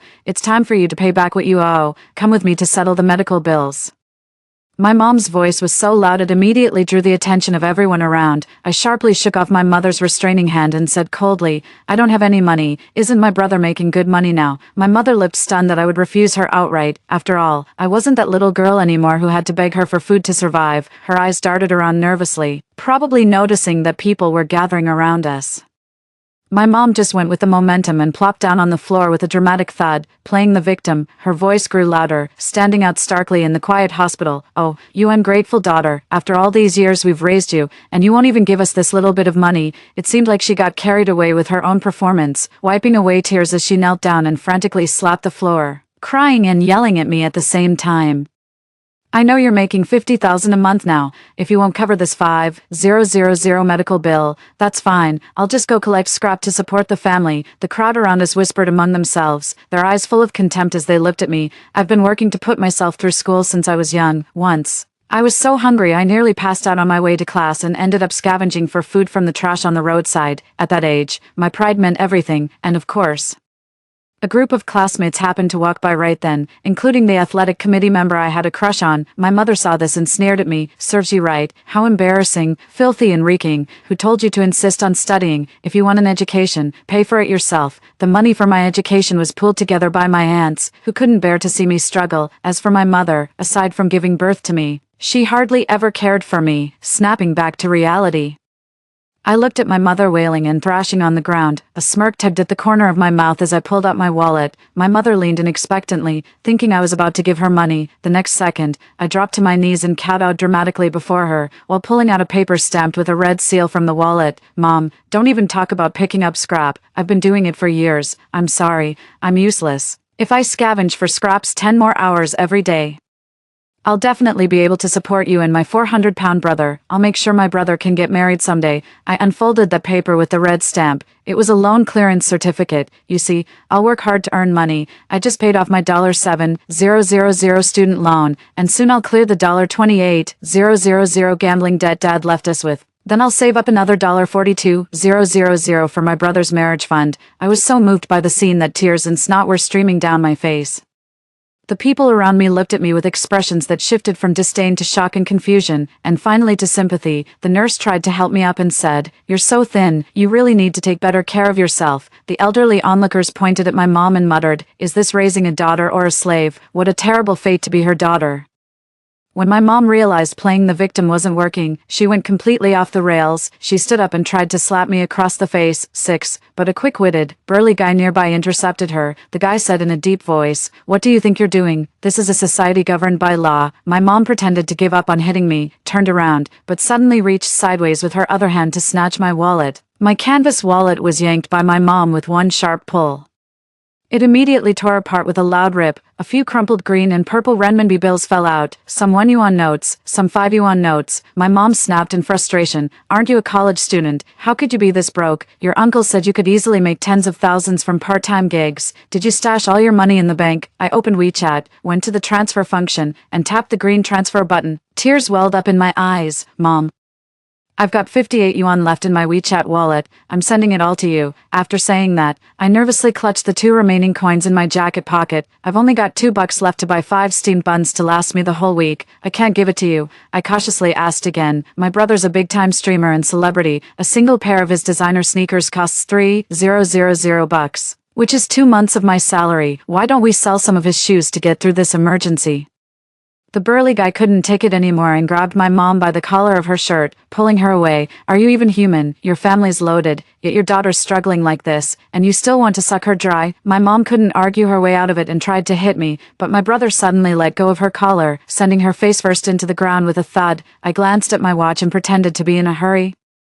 "I don't have time for this. My advisor is sick and asked me to pick up her empty milk bottles to sell. This is about my living expenses for next month." With that, I turned and walked away, leaving my mom still moaning on the ground. Her gaze felt like it was piercing right through me. If it weren't for the intimidating presence of the older brother beside her, she probably would have lunged at me right then and there. I just walked away with a light step, determined to never have anything to do with that family again in this lifetime. A few months later, I ran into my brother while bringing flowers to pick up my mentor from the hospital. As I passed by the intensive care unit, a foul, rotting smell hit me right in the nose, and I quickened my pace to get away. Then a familiar voice rang out, "How dare you treat a future superstar like this? You don't even make in a month what I earn from 10 minutes of live streaming. I'll pay back the medical bills. What gives you the right to kick me out?" Struggling desperately in the wheelchair, the person collapsed onto the ground. Only then did I notice his face. It was my brother. His cheeks were sunken, with dark circles under his eyes, bearing no resemblance to the 180-pound chubby boy he used to be. His legs looked empty, as if they had been amputated. My brother noticed me too, his gaze dark and gloomy. "Are you here to laugh at me too?" His eyes fell on the new pink MacBook I was holding, his fingers twitched, and envy practically dripped from his eyes. "So, you're doing well these days." I didn't even have time to deal with him before turning around and leaving. That night, my brother seemed to have been triggered by something and insisted on going live. Several people couldn't hold him back, so my mom had no choice but to agree, but this time, he wanted to host a disability-focused live stream with a link to a crowdfunding campaign. It's essentially online panhandling. My dad yanked the monitor's power cord with a snap. "Do you really think our family hasn't been humiliated enough?" My brother instantly lost it. He lunged, trying to jump up and punch our dad, only to realize he no longer had legs. He pounded the table instead. "You're ashamed of me, aren't you?" "Yeah. I'm not as accomplished as my sister. She got into a top-tier grad school. What's pride worth? Can it pay my medical bills?" He covered his face in despair, his eyes brimming with bitter resentment. "Do you think I wanted to start a disability live stream? I used to stream sports. I still dream about the days when they called me the little star. I was the one who was supposed to have a wonderful life, not that bitch. I was so close to becoming a sports star. I hate every single one of you." My father stumbled back 2 steps in disbelief, never imagining my brother harbored such deep-seated resentment toward them. The little prince the whole family doted on had ultimately become their bitterest foe. My parents no longer tried to stop my brother from live streaming, but now his live streams get hardly any traction, with many viewers accusing him of faking his illness just to scam money. My brother tried to prove he was genuinely ill by showing off his festering wound, but viewers found this shock value approach utterly unacceptable. Some even said it was enough to make you vomit last night's dinner. Not only that, but he repeatedly got banned from the platform for streaming graphic and violent content. His dreams of becoming a star were completely shattered. In the dead of night, he crept to the head of my mother's bedside cot. He plunged a scalpel into my mother's abdomen. My brother gritted his teeth. "You're in cahoots with those nurses and doctors, tying me up to stop my live stream. I'd have been famous by now. This is all your fault, all your fault." Anyone could see that my brother was clearly losing his mind. The combination of physical illness and mental trauma left him lucid for only half the day, while the other half was spent in a state of extreme emotional instability. As he spoke, my brother began forcefully twisting the scalpel. My mother woke up and tried to fight back, only to realize it was her beloved son who was trying to kill her. She attempted to get up, but couldn't understand how her son, now weighing just 80 pounds, had gained such strength to pin her down completely. My mother weakly tried to call out to my father for help, only to find him lying in a pool of blood, his eyes wide open. With desperate eyes, my mother pleaded, "Good son, I'm your mother." My brother laughed maniacally again and said bitterly, "Are you even fit to be my mother?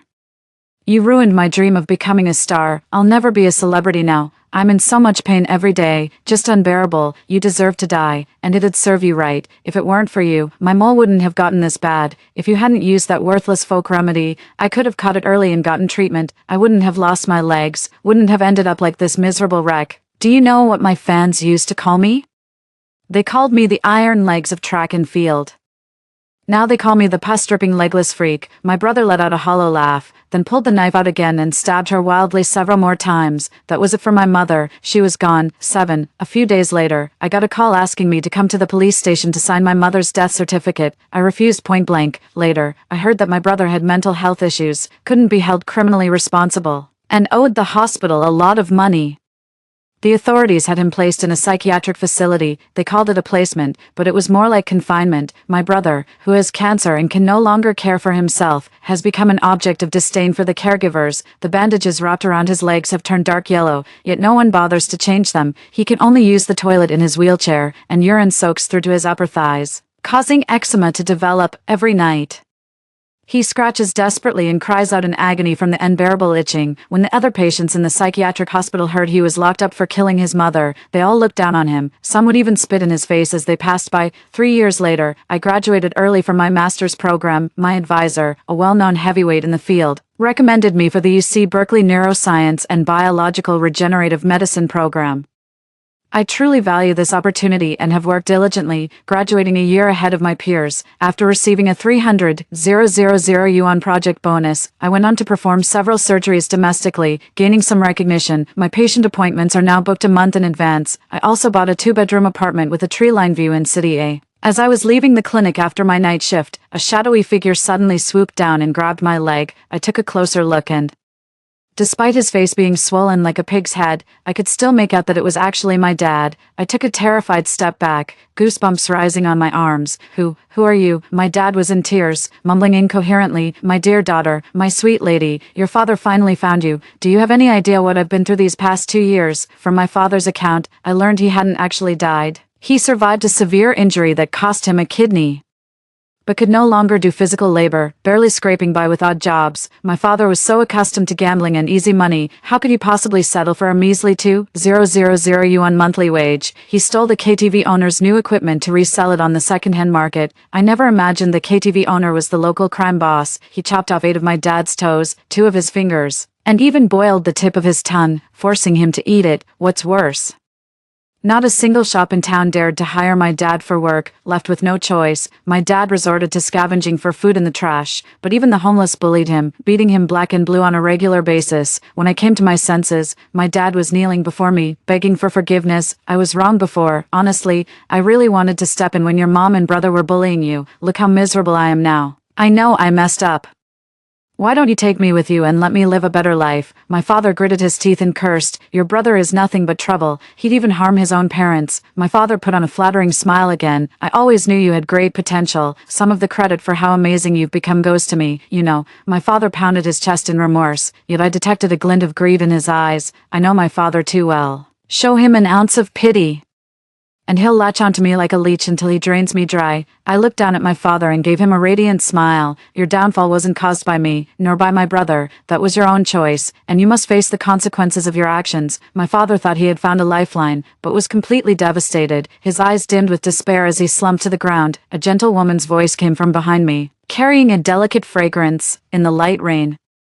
A slender yet steady hand held an umbrella and moved to my side. I turned around and saw my mentor. Aurora, why are you standing here dazed? The food is getting cold. Let's go home. My mentor is in her 50s and well-maintained. She has no children, and I have no family. Fortunately, we rely on each other for support. 2 years ago, she accompanied me to the police station to change my name to Aurora. I muttered shook off my father's hand, and walked toward the warm glow in the distance. Only by shaking off the parasites that cling to my bones will a better life await me ahead. The end. Story 2. What is the one thing you'll never run short of in a girl's dorm at the end of the world? Answer. Snacks. 1. My Singles Day parcels have arrived. Should I go pick them up? I checked my phone and saw 21 notifications for uncollected packages. It felt like the right time to bring all my treasures back. Let's go. Let's go. At that, those watching TV series, playing games, or chatting with their boyfriends immediately stood up to join me. Let's head out. I pulled out a shopping trolley from under the table, while Freya and Georgia grabbed a suitcase. Flora was the most prepared. She borrowed a cart from the dorm supervisor, big enough to carry all 3 of us. Flora, how much did you buy exactly?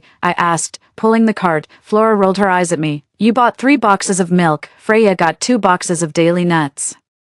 Georgia bought a box of lava toast, and each of us has a box containing 8 packs of squirrel snacks. Could we have managed without the cart? I playfully clung to her arm. Flora, you're the best. I'll get you the best chicken leg rice at the cafeteria later. Cut it out. Do I look like I need your chicken leg rice? Laughing and joking, we went downstairs only to see a group of people in protective suits moving in and out of the building across from ours. With a hospital vehicle parked at the entrance, yellow quarantine tape was stretched across the road, preventing anyone from getting close. A group of students pointed towards Building 13, gathering in small groups and whispering as if something major had happened. Georgia, always keen on gossip, approached a girl. Hey, do you know what happened? The girl, still in her pajamas and carrying a shower basket, stretched her neck to see. Clearly curious herself, she whispered, covering her mouth with her hand. I heard there was a murder in the boys' dorm at Building 13. A murder? Was it revenge or a crime of passion? Crime of passion. The girl gave Georgia a peculiar look. It seems a guy bit his roommate. How thrilling. I pushed Georgia aside, looking serious. Do you know if that guy had some contagious disease? Why else would the hospital be here? They initially said it was rabies, but it seems that's not the case. The girl looked around cautiously, then pulled out her phone and hunched over to show us, whispering, don't make a sound. I'll show you a picture. Seen photos. I was incredulously impressed by her resourcefulness. She quickly pulled up a photo from a secured folder and showed it to us. Shoo, don't scream, she cautioned. But by then, I was too absorbed by the eerie photo to heed her words. On the phone, a male student was sprawled on the floor, his body over another boy in a sports uniform covered in blood, barely alive. The posture of the biting student was unnaturally arched, a pose no human could achieve. The surroundings were splattered in red, and the most terrifying part was his eyes, fixated on the photographer, devoid of any humanity, filled only with a raw desire for flesh, as if he was about to pounce and rip out his prey's throat. The moment Georgia and I met his gaze, we felt as if our bodies had frozen. Unable to make a sound, it took a moment to realize we had stopped breathing. Looking at that photo, I suddenly felt an instinctual fear. That thing was no longer human, too. After seeing the photo, I spent the whole day engulfed in horror and quickly joined the evening study group after collecting the parcels. Surrounded by normal students who showed no signs of aggression, I tried to calm my nerves. Relieved that I wasn't covered in blood, I finally breathed a sigh of relief. During the evening self-study, the classroom was enveloped in a thrilling and bizarrely excited atmosphere. As I walked past my chattering classmates, words like zombies and rabies filled my head. Remembering that Georgia had gone to the city with her boyfriend, I quickly opened our dorm group chat titled Rich Lady's Origin. Me, Georgia, are you on your way back? On the subway now. In the Instagram group, Georgia sent a photo of herself leaning sweetly on her boyfriend, holding the date cake she had brought for us. Hurry up, I feel unsafe. Okay, I'll tell the driver to speed up the subway, Georgia replied with a cheeky emoticon. Seeing Georgia's boyfriend's muscular outline under his tight clothes in the photo slightly eased my worries. I felt like something was bound to happen today. I leaned on my arm and looked out the window. The window faced the west gate, and there was a rustling noise from the small grove outside. I listened intently, sensing that mixed within the sound of the leaves, there was something eerie. It sounded like digging. Recalling what the hill outside the west gate used to be, I suddenly felt a chill and grabbed Freya's arm. Freya, do you hear that digging sound? I asked nervously. Freya listened intently, her expression gradually turning grave as she too thought of the possibility. Just as I was about to speak, someone in the classroom raised the same question. Hey, did you hear any noises? The classroom fell silent. A few seconds later, a boy laughed. What's there to fear? The bodies in the graveyard were all cremated long ago. It was well known that the hills southwest of our school used to be a cemetery. The planners probably thought the students' vitality could suppress the gloominess of the graveyard. I shook my head and said to Freya and Flora, they used to cremate the bodies from the coffins because burial took up farmland. But this place wasn't farmland, so no one dealt with these. Flora agreed. Besides, coffins that have accumulated over centuries can't be dealt with overnight. As we discussed, the boys in the class began to scare others. What if zombies break out of the ground and start biting people? A girl slapped the boy behind her, and the class erupted into laughter at this absurd idea. Slowly, the laughter died down. The classroom grew quiet. A sense of panic spread among everyone.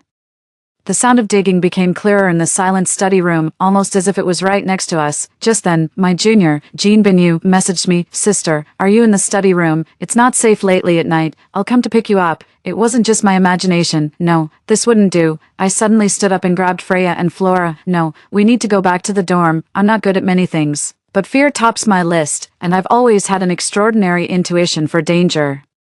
Feeling my heart almost leap out of my chest, I made a split-second decision to go back. Before I could convince them, Flora and Freya quickly agreed. I left my power bank in the dorm. I need to go get it, Flora said, grabbing her bag and heading out. Freya was already efficiently waiting at the classroom door. Let's go. Oh, I didn't have dinner. I'll go back and make some noodles. I just remembered I left my laundry in the machine. With us leading the way, our classmates quickly packed up. Everyone seemed to be making excuses, tacitly avoiding the real reason for returning, as if by not mentioning it, it would remain forever just an imaginary speculation. A group of us walked down the leafy avenue. The girls' dormitory in our college was located near the south gate, and we had to pass through the sports field on the way. Under the warm yellow streetlights, the campus looked as usual. Club members were moving tables and chairs and setting up parasols. Boys in t-shirts were sweating profusely on the basketball court, and a group of night runners brushed past us, heading towards the academic buildings. I began to feel somewhat relieved. Look, everyone is all right. I'm not sure if it was psychological or what, but I no longer heard the sound of soil being turned over. Just as I was about to mention this to them, my phone rang with an Instagram video call. It was Georgia. I thought something serious had happened, but it turned out she had just seen an advertisement featuring her idol on the subway. Get your boyfriend to take you home in a taxi after you get off the subway, she said. We chatted as we walked back, almost reaching the south gate when we saw a dense crowd of people in the small woods across from the snack street. Why are there so many people in the woods? Is there a couples meeting today? Georgia stretched her neck curiously, urging me to bring the camera closer. Beyond the south gate was a snack street, followed by the small woods, which led to what used to be a graveyard. It was strange. Usually, only a few couples would be in the woods. While on the video call, I crossed the south gate and continued towards the dormitory building. As usual, there were several couples lingering reluctantly downstairs. I recognized one of the couples. It was Elias from the business school and his girlfriend. Elias lived in the building opposite, number 13. Where something had happened. The closer I got, the more I felt something was off. Elias was leaning into his girlfriend's shoulder, looking uncomfortable, under the light from below. I clearly saw something blue moving under the skin on Elias's neck. His skin at the back of the neck was terribly pale. His girlfriend was in a blind spot of my view. But something still seemed off. Suddenly, she pulled Elias away, intending to ask him something with concern, perhaps too forcefully. As his neck made a crack sound, their faces met, and her expression instantly turned to one of horror. A bad feeling washed over me. A scream tore through the night sky. Elias's girlfriend fell to the ground in terror. She stared at Elias as if looking at a monster. We all stopped in our tracks. Elias then bent down, his back arching into a bizarre spire-like curve, and his body started convulsing. The blue thing in his neck moved faster, and his skin quickly dried out, leaving only his cheeks flushed red, as if all the energy in his body was rushing to his head. His hands flailed in the air before suddenly calming down. Boom! A dry thunder exploded in the sky. As if awakened, Elias slowly straightened up in a creepy posture, then abruptly turned to face us. That was not a human face. The face was clearer and more terrifying than the one in the photo from earlier. The area around his eye socket seemed to lack muscle, and Elias's eyes were nearly popping out, with a large amount of white showing. From his gaze, we saw a thirst for blood. This is bad. Flora grabbed us and we ran, perhaps because he had just mutated. Elias moved very sluggishly. We ran past him in a few stumbling steps, also grabbing his girlfriend on the way. I held onto my phone, grabbed the girl by the collar, and Freya and Flora each grabbed one of her hands, dragging her into the dormitory building. Rushing inside, I immediately started banging on the door of the dorm manager's office, shouting, "Auntie, close the door quickly." The auntie was in the middle of a game of dodiju. Without taking her eyes off, she tilted her head slightly. "What's all the noise? What's happening?" In just a short moment, chaos had already erupted outside. Screams, roars, and the sounds of things being smashed filled the air. People swarmed into the dormitory building in panic. It was over. We couldn't stop them. The three of us couldn't manage anymore, so we continued dragging the girl further inside. At that moment, the caretaker realized something was amiss and rushed out to scold. "What are you doing? Are you from our building? Stop right there, young man." Unfortunately, no one listened to her, and everyone continued to push inside. The door, only so big, left those at the back desperately pounding on it before being swiftly pulled away. It seemed that Elias wasn't the only one who had mutated. As we left, I glanced back in panic. I saw the couples from the small woods finally stepping out of the shadows. As if in slow motion, the light slowly illuminated the face of the leader, revealing his true form. It was a face long decayed, with only half of his left hand remaining, half of his face exposing chilling white bones and white worms crawling over his body. I nearly vomited. Across from them, on the bustling snack street, my classmates had just looked up and noticed this group of people. We ran upstairs as if our lives depended on it. Never before had our bodies been so filled with the desire to live. "Stay in the dorms, don't come out," we shouted as we ran to the 6th floor, rushed into the dorm, and locked the door before collapsing on the floor, gasping for air. "Are you guys okay?" Georgia was frantic in the video call, wishing she could be with us right now. "We're okay," I gasped for air, and Flora snatched the phone from me. "Georgia, don't come back. It's not safe here. Just go back." She spoke rapidly, but her speed slowed down as Georgia's subway reached its station, and the doors began to open slowly. At the end of the escalator, a group of distorted limbs emerged. The zombies crashed down like divers. Thud, thud, thud. The sound of flesh hitting the ground made my scalp tingle. I almost screamed, my throat raw. "Georgia, run." It was too late. There were more zombies at Georgia's location than at ours. In almost an instant, zombies had entered the carriage. The doors couldn't close completely, and chaos ensued. We were frantic, clutching at our hearts. But fortunately, her boyfriend Emerson, an athlete, swiftly pulled Georgia out of the crowd and out of the station. However, once outside the station, we truly understood what hell on earth was. Countless zombies lunged into the crowd, blood splattering everywhere. The green belts had turned red. Behind us, zombies with severed limbs crawled on the ground like giant spiders, quickly trampled by those behind them with intact limbs. With the phone still hanging around Georgia's neck, we looked around and felt increasingly desperate, until, in the video, a glimpse of a gray-white door flashed by. That was Georgia, run into the mall's warehouse. It's open. The mall's entrance was already swarming with zombies, but the secluded warehouse door was jammed open by a bloody handcart. Clearly, a loader had been infected during transportation. Almost before I finished speaking, Emerson pulled Georgia towards it. He reacted swiftly, grabbing a nearby fire extinguisher and smashing it hard against a zombie, knocking it back several steps. Yes, aim for the head. Our hands were nearly raw from tension, taking advantage of the stunned zombie. Emerson tightly pulled Georgia and ran into the mall. Suddenly, a zombie lunged from the side, and Georgia dodged. The fluffy rabbit backpack blocked the zombie's sharp beak but also flung off the cell phone that was hanging around the neck. The cell phone fell upward on the steps, and all we could see was the zombie's feet stepping over the camera, chasing after Georgia. Screams and growls came from afar. A pair of panicked leather shoes crushed the camera. The cell phone screen went completely black. Georgia, we cried out but quickly covered our mouths in fear as zombies banged on the door from outside. After a while, the banging stopped. The dormitory remained silent. Outside, growls and screams filled every corner of the dorm building. This wasn't a movie, a comic book, or a novel. These zombies, just seconds ago, were living people. How is this possible? Yes, how is this possible? Elias' girlfriend's voice trembled. My hands were shaking. I could feel that something from the era of peace was being stripped away from me forever. I don't know how much time had passed when we heard staggering footsteps in the corridor, and then someone entered next door. Startled, we quickly ran to the balcony and quietly stretched our necks to call out. And, Giselle, Sister Cheen, is that you? It's me. Giselle's voice came from inside the room. Before we could rejoice, we saw Giselle, holding her arm, step by step emerging from the darkness. The moonlight shone on her, revealing a small wound on her arm. Normally, such a small wound would heal quickly, but Giselle's skin seemed to have lost its clotting function, and blood flowed freely. I stepped back in horror. She had been bitten. Awan, save me. Giselle stared at me desperately, still wearing her beloved light blue Lolita dress. Sweat beads sliding down her face, her eyes were filled with blood. The virus-laden blood had already begun to rush to her head. I opened my mouth, but no sound came out. It was too late. Flora and Freya pulled me back to a place out of Giselle's reach. Between us, an invisible chasm had formed. Clearly, our actions hurt her, and Giselle looked desperate, an apology stuck in my throat, unable to be expressed. Giselle. She suddenly lowered her head, after a long time, when she looked up again.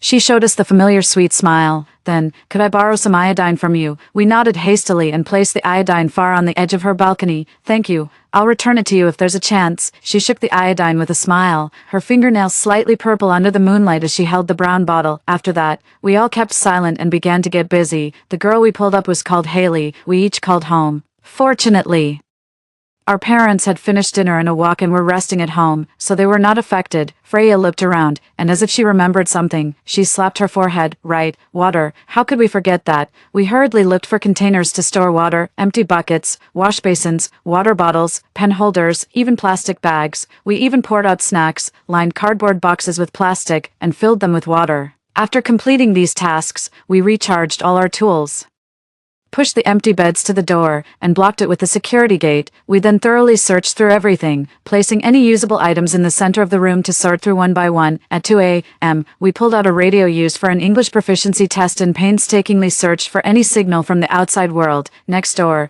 the sound of nails scratching against the wall could be heard. Downstairs, there were no living humans left. Only zombies emitting shrieks similar to the cries of bats. By 4 a.m., I couldn't stand it any longer. There had been no sound from next door for quite some time. I cautiously peered out from the balcony. Giselle, are you still? Before I could finish, I saw a water-blue figure rush out of the balcony and fall straight down to the ground below. Thud. The body twitched once or twice on the lawn, with bones protruding from the elbow. Giselle, I screamed. Don't look. Flora quickly covered my eyes, then she covered my mouth. Suddenly, the sound of zombies hitting the door came from outside. Freya and Haley stared intently downstairs. The water-blue body was quickly overwhelmed by the contorted zombies. Let's check the storage cabinet, Freya suggested, her voice hoarse. Okay. As time ticked by, the air almost solidified into a solid mass. Just as the dawn light began to brighten, the radio finally transmitted intermittent voices. It was crackling and not fully audible, but to us, it was a treasure. New, disaster area, please, food, keep quiet, survivors, yellow flag, wait, rescue, zombies, color insensitive, believe, yellow flag. Seizing the key information, we hurriedly searched for it. Georgia had a bright yellow t-shirt, I had a khaki trench coat, and Freya had yellow underwear. We decided against that one. Flora was the coolest, all dressed in black, white, gray, and occasionally camo, so we couldn't rely on her. We trimmed and tailored the few clothes we had, then hung them on a clothesline to create a flag. As I hung the flag out, a yellow flag also appeared from the opposite building. I was stunned. Then, one by one, more people came out to hang flags. 1, 2, 3. Soon, the space between the two buildings was fluttering with yellow flags. I stood there, dumbfounded. The sun rose from the east. The warm yellow sunlight merged with the flags. For the first time, I found the color yellow so beautiful. Tears flowed down my cheeks unknowingly. Flora, look, many people had survived. Since the first day's chaos, the entire campus had become much quieter. Zombies still roamed below the dormitory buildings, while all the survivors hid inside their rooms, pretending to be invisible. Occasionally, a couple of overly confident individuals would dash out, and I could see many people in the opposite building, just like me, hiding behind balconies and secretly watching, silently cheering them on. But as much as I envied them, I didn't dare to rush out. Why rush when you can stay in the dorm and enjoy snacks? After that day, we gathered and inventoried all our snacks, from chocolate to oatmeal, from boneless chicken feet to fried silkworm pupae. We had everything you could think of and nothing our dorm dared not eat. We quietly calculated that by reducing our activity and food intake, the calories from these snacks could sustain us for a year. The only difficulty was water, but fortunately, with winter approaching, once we ran out of stored water, we might be able to collect some snow and ice to quench our thirst. According to the information Flora's parents received from their comrades, within a year, the chances of rescue are highly likely. Stay strong for one more year. Wrapped in blankets, we sat in a circle with a candle lit in the middle, quietly encouraging each other. We thought time would pass smoothly until the rescue arrived, but reality taught us a lesson. One evening, we received a call from Flora's parents, both veterans unable to reach her, who decided to re-enlist and join the frontline rescue efforts. That day, Flora was silent for a long while with her back to us. Turning around, she smiled at us. I've always been proud of them, though she claimed not to worry. Flora fell ill suddenly. The usually robust Flora got sicker than most people when she did fall ill. We scoured the medicine cabinet but couldn't reduce her fever. This won't do. I'll check the next dorm over, I said through clenched teeth. Getting up, if anyone could make it safely to the next building, it was me. Freya was a bookworm who barely passed her 800-meter run after a month of practice, and Haley was even worse off, freezing up at the sight of zombies. Stepping outside would just be handing herself over. Action needed to be taken. Just as I started looking for weapons, Freya stopped me.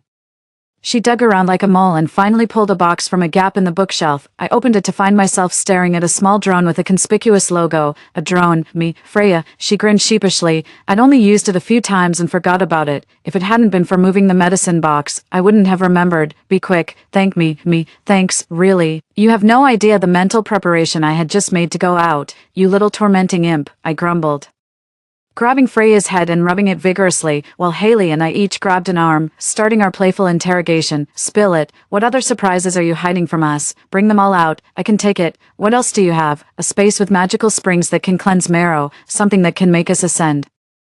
Blushing from our teasing, Freya quickly backed away. Show some restraint. Restraint my foot. Now that we have the drone, it's our time to soar. After a not-so-heated debate, we named the drone Yellow, then Yellow, with a little basket and a note attached, wobbled into the air. Our three heads came together. Yellow looks like it's drunk. Left. Tisk, your skills need work. The people in 610 have turned into zombies. Stop. There's still someone in 612. Skipping over 3 dorms, we finally found one with people inside. Through the lens, we saw 2 girls with numb expressions sitting and staring blankly. Each held a knife, as if ready to attack any intruding zombies. Their posture was rigid, almost like statues. Our noses tingled, and Freya controlled Yellow to politely knock on the tightly closed balcony door. Knock. Hearing the noise, the 2 girls jolted up, terrified.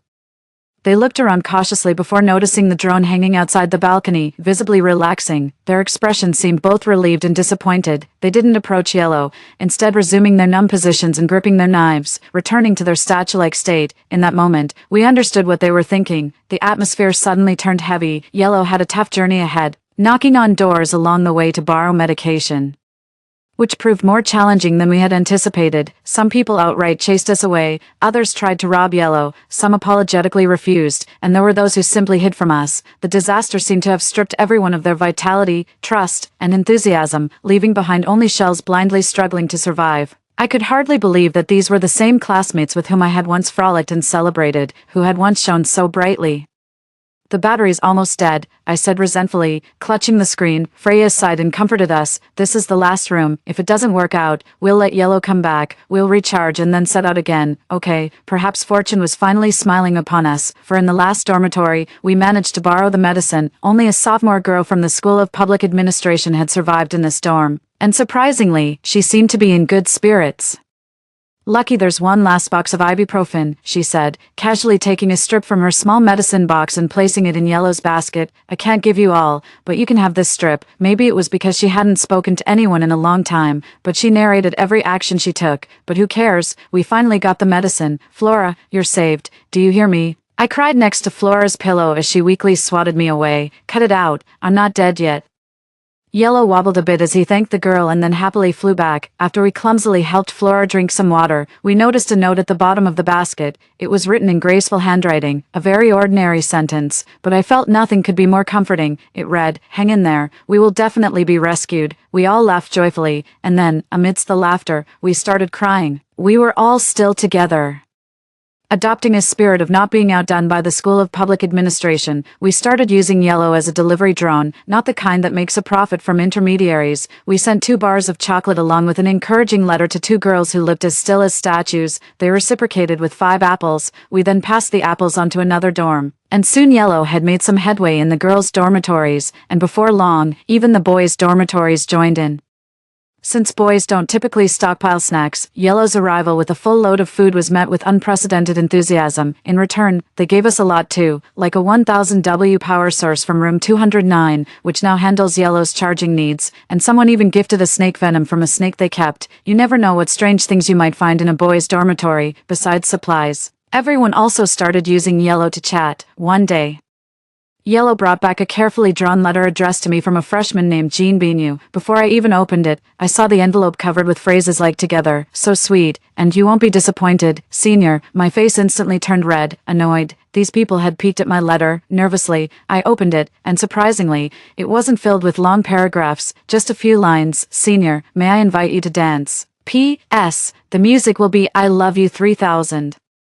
It wasn't a confession, but it felt like one. Before I could decide, Flora snatched the letter and rushed to the balcony to give an okay gesture across the way. "Flora," I exclaimed, frustrated. Dancing could be so awkward. Also, I haven't yet decided whether to agree to his proposal. Flora gave me a look and sat down beside me, pulling out her makeup. "You think I don't understand what's on your mind? Why worry when there's only today and no tomorrow?" As she spoke, I couldn't help but look at Haley. She was squatting in the corner, her eyes red and her shoulders trembling. She's strong. Countless nights I've heard her crying, but by morning, she's back to her cheerful, extroverted self. Just like now, she looked up and said to me, "Awan, take this opportunity while you still can." Downstairs, the zombies were still howling. I put on my prettiest dress and slowly walked to the balcony. Across from me, he had also dressed formally.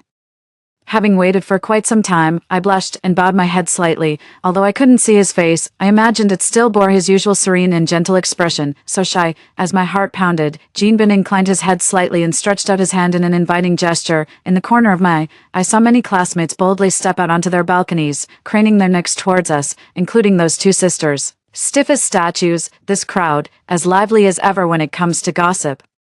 I couldn't help but laugh. No longer hesitating, I gently reached up my hand and lowered it slightly towards him. It was just air, yet it felt as if I were touched by his warmth. His roommate signaled with a hand. In my earphones, a clear female voice softly sang, "Baby, take my hand. I want you to be my husband, 'cause you're my Iron Man, and I love you 3000. It was a silent confession, his gaze fixed on me, so distant, yet so intense. It was as if we were at a ball, declaring our love through dance. He raised his hand, and I instinctively twirled. I couldn't see his expression clearly, but I knew he was right there beside me. The music seemed to drift from the headphones, floating between the 2 buildings. Gradually, more and more people from both dorms came out with their headphones, men and women alike. People smiled as they danced in silence. Back in the dorm, Flora was already feeling better. She picked up Freya and twirled her around. Freya was about to shout but quickly covered her mouth. The 3 of us looked at each other and suddenly burst out laughing. Spinning, I slowly closed my eyes. When I opened them again, I found the sky was as clear as before the apocalypse. Downstairs, the zombies roared. Upstairs, romance was immortal. 9. As we were dancing, the lights in the dormitory suddenly began to turn on, one after another, starting from the 1st floor, then the 2nd. and soon the speed accelerated until the entire building was lit up. Everyone stopped in their tracks. We were all stunned by this sight. If someone looked down at the campus at this moment, they would see, from the academic buildings to the sports field, from the cafeteria to the rows of dormitories, lights flicker on one by one within a minute. Though these lights mean little during the day, they warm our hearts at this moment. The power is back. Yay, the power is back. Flora hugs Freya and Haley, and the three of them jump up excitedly. The army has taken control of the power plant. Rescue must be near. This is so great. Holding my wrist, I look across to see Kim Bin-yu standing in the dim light, smiling at me. His face blurs into a yellow spot. I realized I was crying. Quick, quick, charge the phones, and let's feed Yellow too. Freya frantically grabs a charger for Yellow. Flora and Haley manage to call their parents and then check Instagram. Despite poor signals, the first message pops up in the faculty group chat after a minute.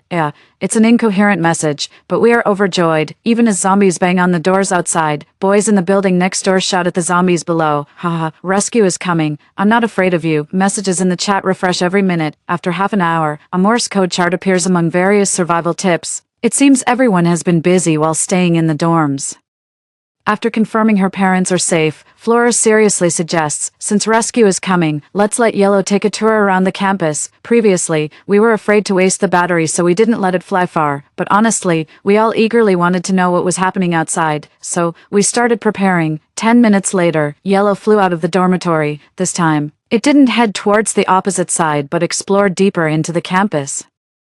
The tree-lined avenues were filled with the walking dead. Occasionally, we recognized familiar faces. Xiaoshan from the law school, Vice President Lin Lan, even the campus beauty Fang Hao is among them. When zombies bite, they don't care if you are poor or rich, wise or foolish. The whole dormitory fell silent. We mourned the victims in silence. Reaching the drama club, Yellow hovered outside for a long time. Georgia was part of the drama club. We used to visit her there and sometimes even got dragged into acting ourselves. Freya glanced at Georgia's usual spot and couldn't help but sob. I hugged her, patting her back. It's okay. The shopping mall where Georgia was is right opposite the normal university, closer to the city center than us. Maybe she was rescued even before us. Freya nodded heavily. Yellow continued to fly forward, and midway, it encountered another drone carrying a small basket. The other drone obviously noticed Yellow and excitedly circled around it. Behind it, more drones appeared. Oh my, could it be some genius from the physics department using cheats? As expected, since both drones were connected to phones, they managed to communicate through the weak signal, albeit clumsily. Where are you from? We got some food from Kiss Kiss Supermarket and are heading back to the lab. Do you need any supplies? We're from Building 12. We still have supplies. After matching, it was confirmed that the other side was indeed the physics department genius, and these drones were assembled from their lab equipment. Haley couldn't help but admire. As expected, physics students are all geniuses. Nice to meet you. This one is called Optimus Prime. The one behind is Bumblebee. Your drone looks neat. What's its name? The genius on the other side chatted with us. We paused for a moment, a bit sheepishly, and replied, it's called Yellow. Nice name. We left the genius speechless. Freya quickly cleared her throat. We continued browsing around, urging you all to stay safe before parting ways. Compared to internet connections, radio signals were slightly better. We exchanged phone numbers and then our drone team split up. Yellow wobbled past the activity center's cafeteria, finally stopping near the gymnasium. Do you think there are people inside the gym? Freya asked us, frowning, on the screen. A large crowd of zombies had gathered outside the gym, numbering in the thousands. There probably are. The sports students would have been training in the gym when the outbreak occurred. Plus, those who had elective classes like balance ball exercises might be there too. That's a lot of people, and the gym only has a few vending machines. I wonder how they're managing. We worried about those inside when suddenly, a terrifying scene unfolded. The people inside had just regained power and were celebrating, unnoticed by them. The gym's sensor-enabled doors, which had just powered up, resumed their automatic opening function. In the footage, a zombie limped towards the door, missing one eye. His other eye, hanging loosely from its socket, stared intently at the survivors inside. He was drawn by the scent of living flesh. He moved closer and would soon headbutt the door. Something he usually did. Perhaps he had little hope, as the door had always remained closed no matter how he tampered with it before. But today, just as his rotting foot reached the sensor door, before he could even strike, the door opened. In an instant, our hair stood on end. The zombie paused. Then the group of zombies lingering in front of the gym stopped in their tracks, turned their heads, and looked towards the open sensor door. It was the scent of fresh, living humans. Run. The drone rushed in first. and we screamed desperately at the cheering students inside. Like wolves among sheep, screams erupted from the gym in an instant. In the footage, the starving, emaciated students panicked, scattering in all directions, eventually following a few taller students towards the southwest. They're heading back to the dorms. The gym was on the east side of the school, and their dorms were on the southwest side, with so many of them running.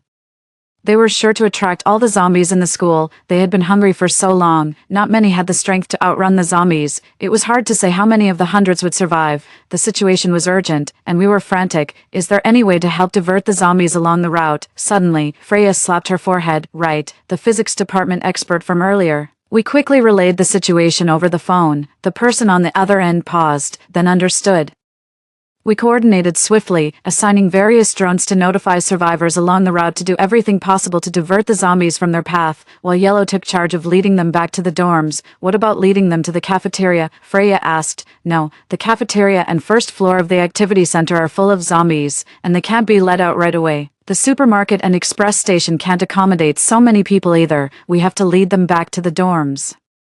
Good luck. After a quick word of encouragement, we ended the call. The situation was critical. Flora, Haley, and Freya were also contacting students at various gathering points to inform as many as possible about the battle plan. In the chaos, a group of people burst out from the back door of the gym, heading straight for the southwest. Leading them was Wang Qibing of the track and field team, a national-level athlete. He and his teammates paved the way, sprinting headlong when a drone flew ahead, speaking as it flew. Follow me, I'll lead you back to the dorms. The next intersection was the cafeteria. A male student was seen climbing out of a skylight on top of the cafeteria, clutching several phones tied together in his hand. He hurled them with all his might, successfully tossing the phones onto the small path east of the cafeteria. Play the music. Danger, danger, danger. Yeah, long time no see. When you see me appear to accompany you to sleep again. The deafening music blasted from the phones, instantly drawing the attention of the zombies. The zombies on the main road in front of the cafeteria stumbled and started running towards the east. When only a few persistent ones remained at the door, a group of students appeared at the end of the road. The zombies were unaware that this was a classic diversion tactic. They circled around the phones, and by the time they turned back, the students had already run far away. It worked. Seeing the footage relayed by Yellow, we couldn't help but cheer. Next, Building 7. As the team needed to pass by the east side of Building 7, Haley had already called a friend there. Do it now. Got it. Quickly, 3 speakers were thrown at the southwest corner of Building 7, starting to play music. You love me, and I love you, sweet as honey from Mishua ice cream. Attracted by the festive music, the zombies were mobilized in an instant, swarming towards the southwest corner. It seems even as zombies, they still had a taste for Mishua ice cream. At that moment, the survival team appeared at the end of the road. What are you looking at? Are you blind? Noticing some zombies turning back, a boy upstairs suddenly leaped out, hanging onto the balcony railing with one hand while swinging a t-shirt with the other, frantically attracting the zombies' attention. The zombies were successfully lured, jumping anxiously below. Ha ha ha. Well done. Along the way, music and shouts alternated, with the students employing various creative methods to attract the zombies. We were also forced to revisit a series of popular TikTok music tracks. A drone followed the survivors from the sports academy rushing into the dormitory building, where zombies on each floor had already been lured to the balconies by the phones hung by their group. Some zombies even tried to reach the drone and fell from the balconies, shattering on impact. Following Yellow, once we saw them safely back in the dorms, we finally took a deep breath. Mission successful. Woohoo, awesome. With this news, the whole school was shaken. The banging of pots in the cafeteria and the smashing of desks in dorms, everyone excitedly shouted as if they had escaped from death themselves. At that moment, no matter where the students were, they couldn't help but join in the celebration. Can we use this method to lure all the zombies in the school to one place and eliminate them? I excitedly suggested. The next second, Flora threw cold water on the idea. That's not right. If it were so easy to eliminate the zombies, why hasn't the military arrived to rescue us? Flora, who frequently discussed military matters with her parents, keenly sensed something was amiss. We didn't know. But Flora was well aware of how powerful modern military forces could be, as she finished speaking. Freya, following Yellow's camera, noticed a black line appearing on the horizon. Zooming in, she frowned. Suddenly, the dormitory lost power again. The entire campus plunged into darkness faster than it had lit up. What's going on? We panicked. A whooshing sound came from outside, like a hurricane approaching. That's not right. Freya's voice trembled as she enlarged the view of the black line in Yellow's field of vision, pointing at those black, rapidly breathing shapes on the camera.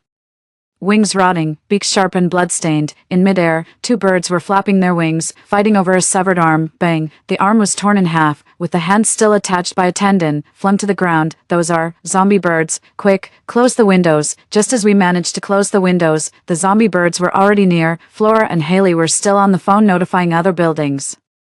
And in the last second as Yellow was maneuvering between buildings with Freya's screams of "close the windows," the lens was shattered by the claw of a zombie eagle. The last image before the feed cut was the lens covered in cracks. Pieces of flesh hung from the talons of an eagle. Glass stood no chance against it. We all shivered collectively. Quick, block it with the wardrobe. Flora and Haley each grabbed a wardrobe, not caring whether the clothes inside were cleared out. In moments of crisis, people often exhibit extraordinary strength. Despite the wardrobes weighing about 10 kilograms plus the heavy items inside, the two girls managed to lift them. However, at that moment, a crow landed on the balcony. Everyone froze in their tracks. The crow turned its head around. Its eyes were nothing but empty sockets. It tilted its head, the hollow eye sockets facing the window, assessing if there were any people nearby. Flora and Haley's arms, clenched around the wardrobe, showed bulging veins and trembled rapidly, yet they dared not put the wardrobe down. Outside, the crow hopped to the left twice, seeming anxious. Behind it, like a dark tornado, a dense flock of birds was drawing near. Hiss! The crow made a sound that didn't seem to belong to it. I noticed that the palms of Haley and Flora were sweaty. A feeling of dread hit me once again. Haley's hand wavered, as if playing a prank.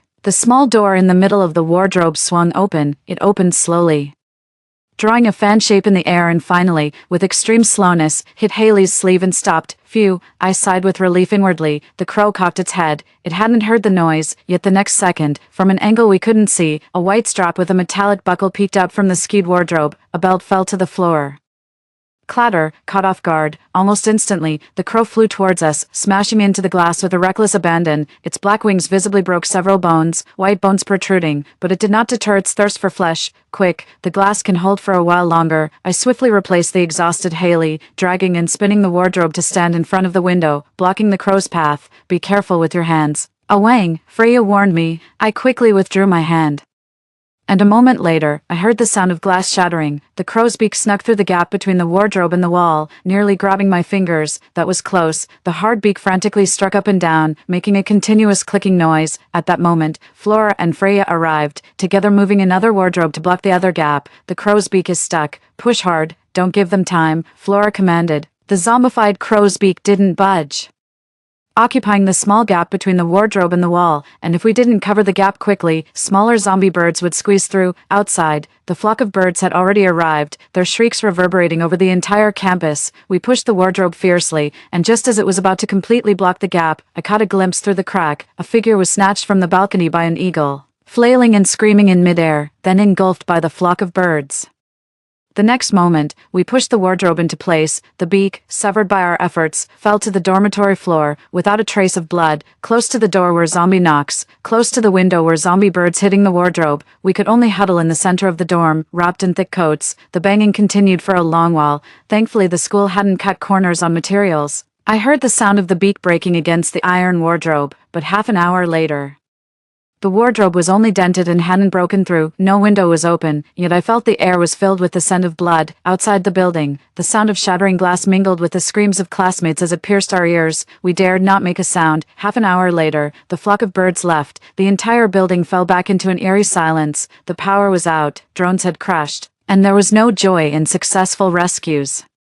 The whole campus seemed to have regressed to the days before liberation. Everyone was numb. In the darkness, we lit a candle. Flora, do you think the army will still come? I asked in a hoarse voice under the candlelight. The most important power plants had fallen. What more could be said for our place? I didn't know if the army had managed to escape from there. The warm yellow light cast on her face. Flora frowned. They'll come. With the nation's current military strength, dealing with the zombie birds is just a matter of time. Believe in the power of modern military. We fell silent. Blow out the candle. We only have 8 left. Okay. At night, we sat in the middle of the dorm room playing cards in the dark. A pair of aces. A pair of 2s. I threw down 2 cards. Nonsense. Haley just played a pair of 2s, and I've played another. How could you possibly have another pair of 2s? Freya mercilessly pointed out my mistake. Was she actually keeping track of the cards? I picked up the 2 cards I'd just thrown, squinted hard at them. It's a pair of jokers. Cut it out, Flora said, annoyed, throwing a pack of tissues at my face. We played cards clumsily like blind people, occasionally arguing because we couldn't see clearly. Why don't we punch holes in the cards, so certain people stop calling out big cards? Freya suggested. Clearly, she was referring to me, before I could retort. Suddenly there came a soft tapping from downstairs. Drip, drip, drip, tick. We all frowned. This was... Freya jumped up. Right. The Morse code posted in the group. We scrambled to find the chat history and pulled out the Morse code chart from the image. The tapping from below repeated. We translated the tapping. Are you still alive? After it ended, the entire building returned to silence. The zombies in the hallway didn't react to such a small noise. Nor did the cabinet blocking the window get hit by the zombie birds again. Everything seemed the same as before, yet something was different. We're fine. We tapped back according to the chart, carefully, joyfully. It seemed they hadn't expected a response, as the reply from downstairs came quickly this time, replying with, we pieced it together sound by sound. Want to eat braised pork. Freya couldn't help but burst out laughing. What a carefree soul, I texted her back. Make it with a zombie bird, soon. The reply from downstairs came, you've got quite the taste. Though we had never met face to face, I could almost imagine her disdainful tone. We laughed, then quickly covered our mouths, looking at the door, the wardrobe, exchanging glances, everyone's eyes curved in mirth, grinning like mischievous foxes. The phone battery is dropping. Quickly copy down the Morse code, Haley said, cradling her phone as chaos erupted again in the dorm, but this time, in the dark dormitory, it felt as if there was light. We had to retype it, but we were all happy about it. In the silent, dark world, the faint tapping was our only connection to the outside. It was evening according to my watch, zombie time, so we stopped our conversation. Good night, I tapped. Good night, came the reply from downstairs. Hesitant, I tapped one more message. We will survive, soon. The reply came from below. Definitely, I smiled. The next day, it seemed like the whole building had learned Morse code overnight. The tapping was non-stop, some even on the pipes, luring zombies towards the water room, screaming into the empty ducts. We deciphered the message. I love you all. I love you too. Keep going, echoed around the dorm. With Morse code, even without windows or drones, life didn't seem so bad. Every day we shared gossip, hearing stories from downstairs. Today, room 307's girls got together. Tomorrow,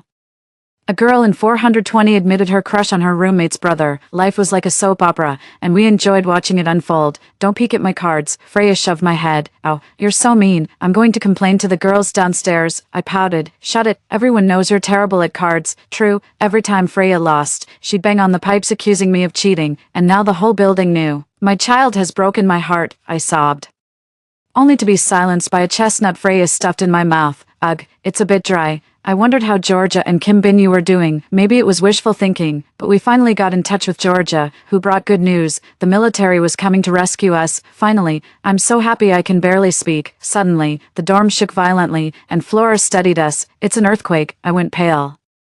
Could our luck get any worse? Just as we were about to be rescued, would we die in an earthquake? No, no, no, please no. Hearing me, Haley and Freya panicked too, but Flora smacked them both on the head. What are you thinking? Those are cannon sounds. Flora was frustrated. I could hardly believe my ears. That means, we're really going to be saved. The message that we were about to be rescued finally felt real. We laughed until we cried. Quick, tell everyone, with a series of taps.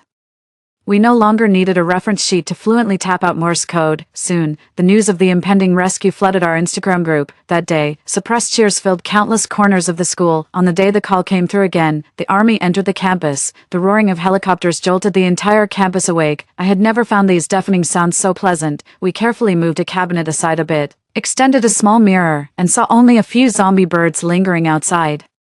Before we could worry, those few zombie birds were whisked away by bullets. Woohoo, the rescue is really here and it's so cool. We jumped around excitedly. Tanks led the way, followed by military trucks, as several massive vehicles entered the main road of the school. At the same time, several helicopters landed on the teaching and dormitory buildings. The rumbling noise attracted all the zombies, but no matter how many there were, they were no match for the torrent of steel.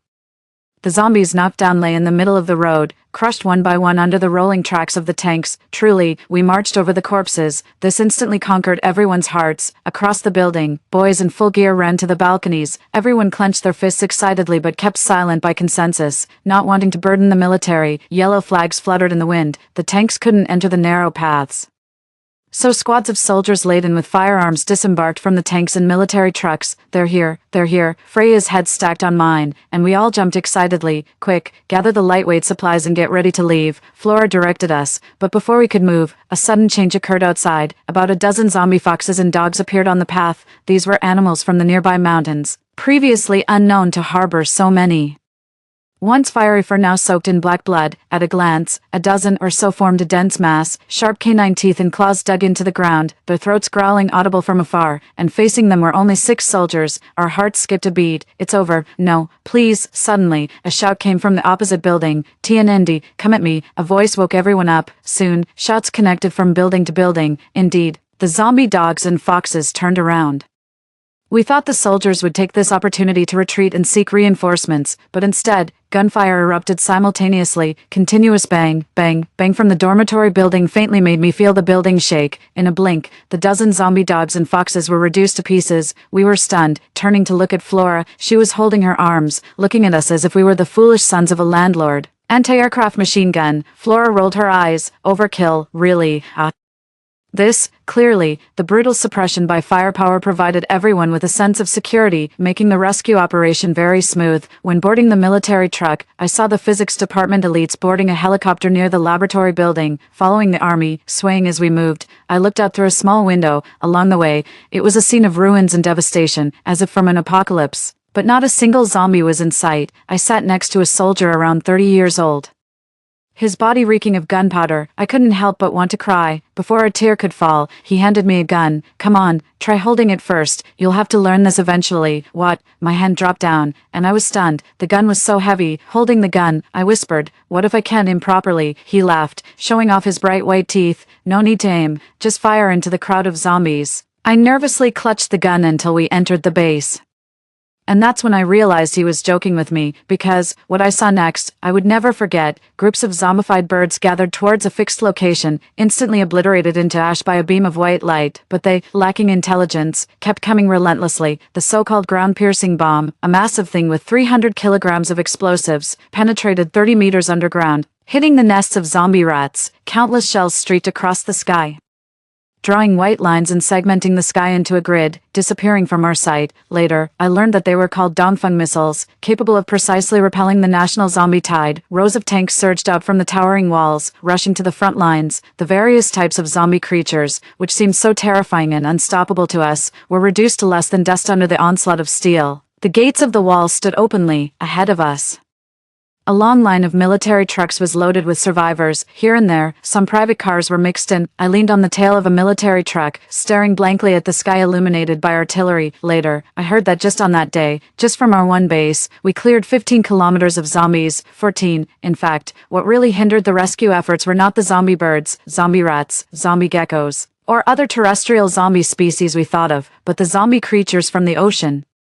Unbeknownst to us, those unknown deep-sea giants made their appearance one after another, and the military had to concentrate its forces and fight hard for many days to stabilize the front line. Hearing this, I couldn't help but wonder how a certain island nation was doing. Now, for us, the real threat is no longer domestic. Not all countries possess strong military capabilities. Some small nations reliant on tourism struggle to fend off the zombie crisis. If the whole world were to fall, even if we stabilized our country, facing the zombies of the whole world, we couldn't possibly achieve ultimate victory. All bases implemented wartime controls. Everyone at the school was involved in weapon manufacturing, with coal and iron being brought in by the truckload, and tanks rolling out. Every morning before work, we greeted each other, donned our work clothes, and put on masks and dust masks. After work in the evening, we gathered in the cafeteria, holding our bowls while watching the frontline news broadcast inside. Together we cheered for victories and wept for the newly rescued. A week later, I heard that the southern military region started accepting foreign survivors. Outside the base, temporary control was implemented, sheltering batches of blonde-haired, blue-eyed people, high-cheekboned South Asians. Half a year later, the number of people enlisting was still rising, and the military forces deployed abroad also brought back news of victories. In the news, I caught a fleeting glimpse of Flora. Freya was so excited she almost pinched a piece of flesh off me. Flora had finally followed in her parents' footsteps and joined the military. During my free time, I called her, "You're the pride of our dorm." Flora responded, "Oh, cut it out," even over the phone. I could imagine her rolling her eyes. It's worth mentioning that Georgia got married to Emerson, no wedding dress, no firecrackers, just the two of them getting off work, so ordinary, under our watchful eyes. They bowed 3 times and then exchanged a pair of silver rings. What is this bizarre mix? Haley whispered to us. Shut up, it's a blend of Eastern and Western traditions, Freya retorted, pinching Haley. I was moved to tears. Georgia told me not to be so touched since we still lived in the same building. I shook my head. After all these years, Freya finally has someone else to torment. A year later, the news reported that, thanks to the collective efforts of the world, the zombie virus was on the brink of being eradicated. Although the international situation was still unstable, it wouldn't be long before we could return to school. I remember that day. The cheers in the cafeteria were deafening. And the iron pots were banged out of shape. That day, after my night shift, I bumped into a familiar, upright figure. Senior, let's go back to the dorm together. I was annoyed by my messy hair and the soot on my face when I turned around to see Kim Bin-woo. The once pristine young man now also had a head of frizzy hair and a black smudge on his chin. I couldn't help but point at him and burst into laughter. He looked at me, somewhat helplessly. All right, I replied. We walked back together. The sun rose slowly, its rays gradually crossing over layers of walls, shining equally on everyone, just like it used to be, and the end of days brought by extreme heat had arrived. I noticed an unnaturally fast depletion of supplies at home, and only after pretending to sleep did I find out that my girlfriend had been sharing warmth with the neighbor next door. During an argument, I pushed her away, but she accused me of domestic violence and cursed me to a terrible fate. She opened the door, let the neighbor in, and they brutally beat me to death. Taking over my home, they slept with my girlfriend, consumed my supplies, and mocked me, calling me a useless runt. I opened my eyes and found myself back to the day before the apocalypse. In this new life, I sat in the warehouse opening mystery boxes for deliveries, enjoying the air conditioning, indulging in good food and drinks, and watched them turn on each other like dogs. I woke up feeling dazed, as if from a long nightmare. Honey, I'm going shopping with my best friend. I'll be back later, said my girlfriend Catherine, all dolled up and ready to head out. My head was splitting with pain. No, that was not a dream. I had been reborn. Even the heavens couldn't stand it anymore. This time, I would make them all regret. Not long after Catherine left, I heard the neighbor's door quietly open and then close, going to meet her best friend. I think she went next door for an affair, in my previous life. I didn't know until my death that Catherine had already been cheating with a college guy next door, actually 2 of them. She spent my money to support these college guys and even rented the next door apartment for their pleasure. I had unknowingly become a part of their play. Thinking of this, I immediately checked the time on my phone. It was June 30th, 10 a.m., Beijing time. Tomorrow would be the onset of the extreme heat apocalypse, too. At first, people thought it was just a typical hot day, then bizarre mass hallucination incidents occurred nationwide. People in broad daylight began acting irrationally, running naked, licking asphalt roads, and refusing to let go of trash bins. Incidents of violence and murder surged. Even a news reporter on live TV suddenly dropped his microphone, twisted his body, and claimed he was a belt fish about to swim away. The government urgently issued a notice, urging everyone to stay indoors and not to venture outside. It was speculated that a new type of hallucinogenic ray had appeared in the sky, which ordinary clothing and umbrellas couldn't block, affecting even the night. Those trapped at home had to rely on the limited supplies they had. Others trapped in buildings were even worse off, quickly resorting to a survival of the fittest mentality. Luckily, I was someone who hoarded supplies. I owned a small logistics company, which I handed over to a professional manager, only occasionally attending meetings. My main hobby was playing video games at home, so I had plenty of supplies stored. Every hot season, I stocked up on food and necessities, never needing to leave home. In my previous life, I had enough supplies to last me and my girlfriend for half a year. 3. The heat wave was peculiar, lasting over a month without rain. Initially, residents of the apartment building helped each other by exchanging food and necessities. However, as the heat persisted, everyone shut their doors and windows, cutting off contact with others. Some, unable to bear their hunger, wrapped themselves up and ventured outside, only to uniformly start hallucinating and dying of heatstroke and dehydration within minutes. Despite having ample supplies, I decided to conserve food to avoid running out. One day, I noticed that food often disappeared from the house. At first, I thought Catherine was just snacking when I wasn't looking, but then, several boxes of self-heating rice went missing. Something was definitely amiss. Eating self-heating rice requires 20 minutes of preparation and also produces a lot of packaging waste. Besides, Catherine is just a little girl. She wouldn't snack on self-heating rice. It would be somewhat justifiable if it were to help an elderly person living alone or a child accidentally left at home, but it would be terrible if she caught the attention of some bad people. To avoid alarming anyone, I quietly turned on all the surveillance in the house and pretended to go to sleep. After she thought I was asleep, Catherine tiptoed to the balcony with some bread and frozen dumplings. A head popped up from the other side of the balcony. It was someone I had seen before, half a year ago, when Catherine attended her graduation ceremony. I went to pick her up in the evening, from a distance. I saw her struggling with a muscular man. By the time I approached, the man had walked away, looking down. My first instinct was that I had been cuckolded, but Catherine, sobbing, hugged me and said he was just a harasser whose advances she had rejected. She argued, why would she be interested in such boys when she had such a great boyfriend like me? I was half convinced, with her voluptuous figure tightly pressed against me, showering me with kisses and hugs, praising my maturity and charm. I lost myself in the moment. With that in mind, I turned on the audio of the surveillance. Baby, I've missed you so much. When are you coming over? I can't right now. He's always at home, and I never get a chance to go out. Tonight, give him 2 sleeping pills. He'll sleep like a dead pig. Then we can. The muscular man let out a lascivious laugh. Stop it. Catherine giggled shyly as she took the pills passed to her with a laundry pole and bucket by the muscular man. I slammed the computer shut and stormed out to the balcony, catching Catherine red-handed. What are you doing? She began, but I didn't let her finish. Pulling her back into the room, Catherine tried to defend herself, claiming she was doing a good deed, blinded by anger. I blurted out everything about the surveillance and coldly told her to get out of my house. Catherine began to thrash about, pushing and shoving me, far from her usual gentle demeanor, wanting nothing more to do with this morally bankrupt woman. I pushed her away. Unexpectedly, she lost her balance and fell to the ground. After a brief silence, she exploded. You're hitting me now. You've started domestic violence. I'll let the whole world know that you hit women. I've been with you for so many years, Catherine. You've slept with me for so long, now that it's the end of the world. You just push me away. How am I supposed to survive? You want me dead. You might as well kill me. Come on. Catherine was hysterical, grabbing my hand and trying to hit herself with it. Seeing that I ignored her, she started slapping herself. My heart softened. Although she was at fault, her actions weren't deserving of death. If I kicked her out now, she would have nowhere to go. Go to the bedroom, and from now on, you can't go anywhere but the bedroom. You'll eat when I give you food. When the hot weather ends, you're out of here. I pulled Catherine up and led her to the bedroom, coldly turning away from her. Back in my study, thinking of all the moments I had shared with Catherine tore at my heart. After such a tremendous shock, I lay down on the couch and drifted off to sleep. Splash! A bucket of icy water was poured over my face. I opened my eyes, and to my astonishment, it was the muscular man from next door, along with a stocky, dark-skinned man who looked almost as robust as him. Tell us the safe password, and we might spare your life. Catherine spoke up from the sidelines. I had underestimated her, thinking she had merely fallen for someone else. Little did I know, she had been deceiving me all along. They were after my money too. The world is ending. What use is money to you now? I sneered. Money might not be useful anymore, but your safe is so heavy. It must be full of gold, and that's a solid currency.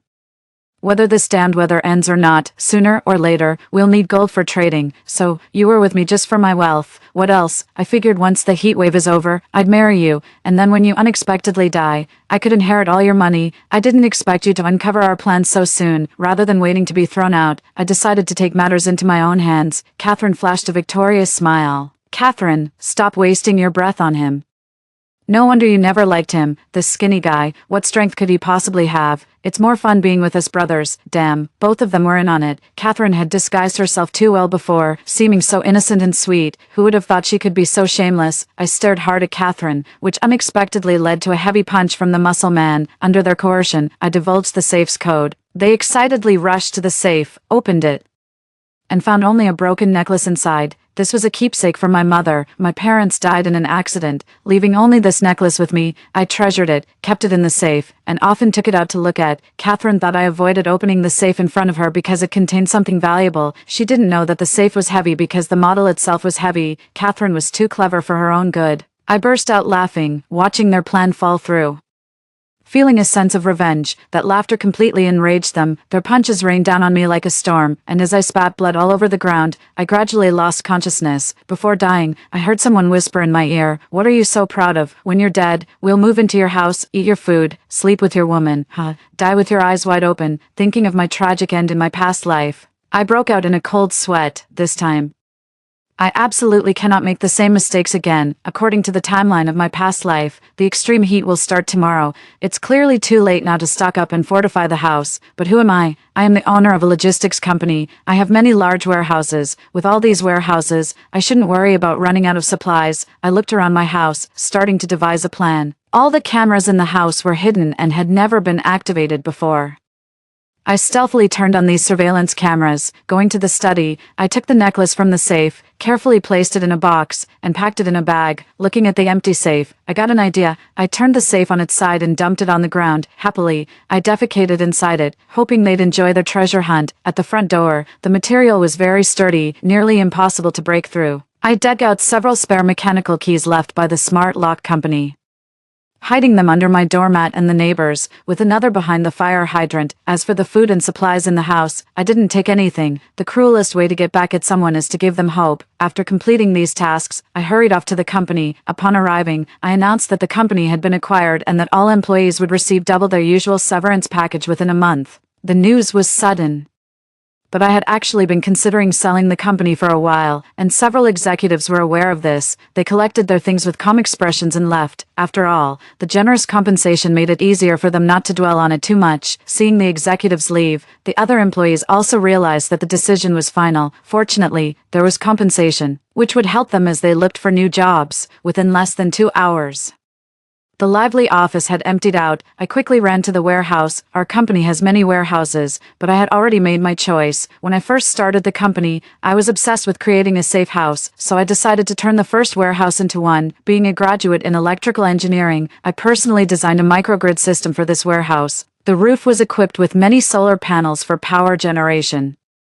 This setup ensured that even in a power outage, the warehouse could still function normally. The double-layered exterior of the warehouse was equipped with numerous surveillance cameras, covering all angles. All the outer windows were made of the strongest blast-resistant glass, and the walls were built with thermal and sound insulation materials. The interior of the warehouse was double-layered with a vast storage space, an office area, and a control room on the second floor.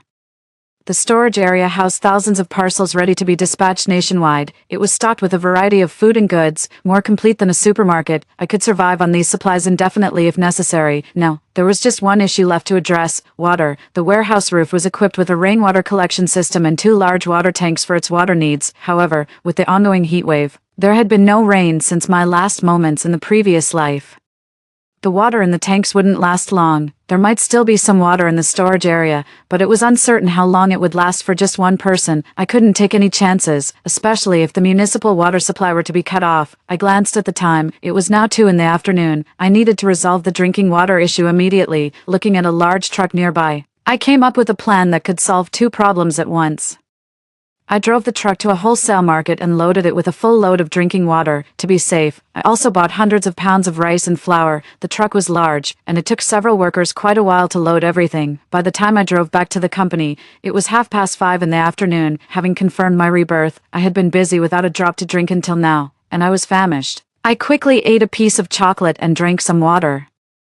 Thinking if there was anything I had missed, I drove to a large supermarket. At the pharmacy, I bought ibuprofen, cephalexin, amoxicillin, and other pain relievers and antibiotics essential for the apocalypse. I also purchased several packs of disinfectants like alcohol, iodine, potassium permanganate, hydrogen peroxide, and various other types. Medications for stomach ailments like montmorillonite and pain relief water were also necessary. Unexpected allergic reactions might occur in the apocalypse, so I got several boxes of loratadine. The high temperatures and radiation issues during the apocalypse meant no sunlight exposure, which could lead to deficiencies in calcium and vitamins, so I stocked up on various calcium tablets, vitamin D drops, and multivitamins. I also bought bandages, burn ointment, scalpel blades, tweezers, thermometers, and various tools. As I quickly moved through the aisles, the clerk, who initially smiled politely, was now grinning ear to ear. The amount I was purchasing was nearly matching their sales for several days. Then, I headed to the hardware section. I picked up several sets of axes, kitchen knives, daggers, flashlights, binoculars, gas masks, drill bits, and other tools. I skipped the household goods section since the warehouse was already well stocked, and as a single man, I didn't need many consumables. Besides, there wasn't much time left tonight to shop and move items. I decided to check out the food section instead and picked up some snacks that I liked. I shopped until the supermarket closed, my feet numb from walking. Satisfied, I drove back to the warehouse. During this time, I received a call from Catherine. "Honey, I'm so tired from shopping all day. Why aren't you home yet?" Catherine's whiny voice came through from the other end of the phone. This woman really knows how to put on an act.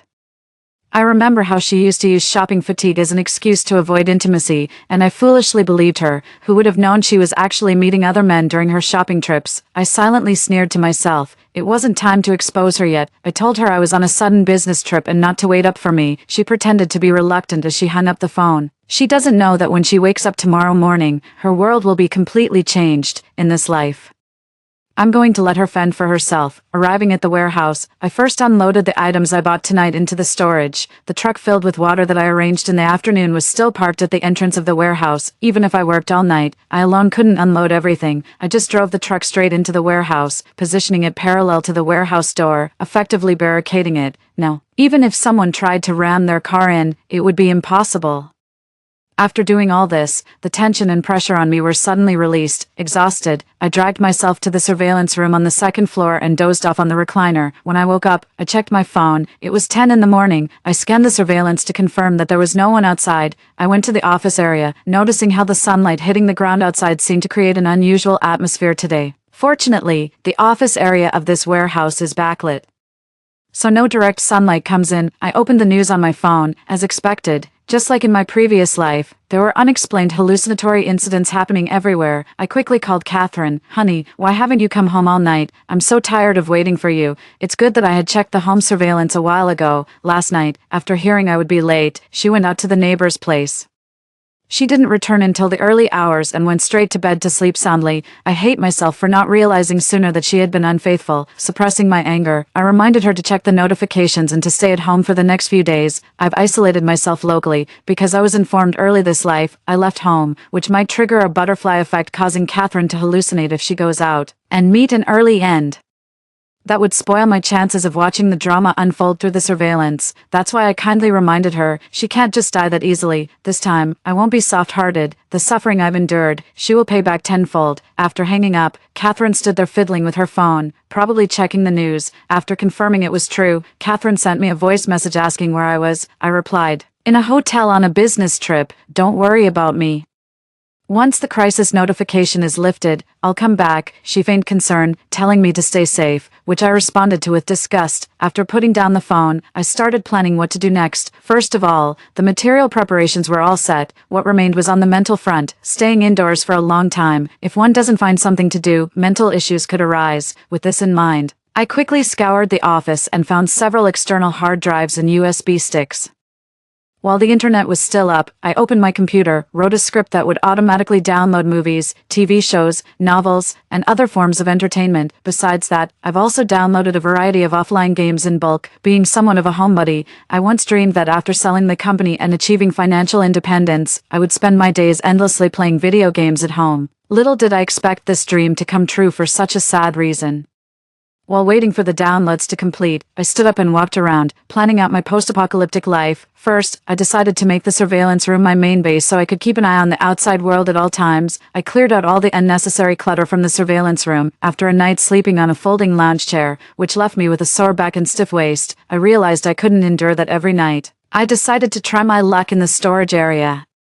Heading straight to the area for large items, I immediately spotted a large, square box, unmistakably a mattress. With a few efficient slashes of my knife, I felt inside and sure enough, it was a mattress. I continued to open packages in the large and medium-sized item area, gradually finding several sets of bedding, cotton quilts, silk duvets, and more. I selected the most comfortable ones and brought them back to the surveillance room. After organizing the room, my sleeping arrangement was settled. Looking over the vast two-story storage area, I realized there were so many packages that it could take forever to unpack them all. Suddenly, an idea flashed through my mind. I recalled a wilderness survival show where the host would open 5 packages a day sent by fans. This process not only generated anticipation for survival supplies but also maintained a connection with the outside world. It wasn't just a material expectation.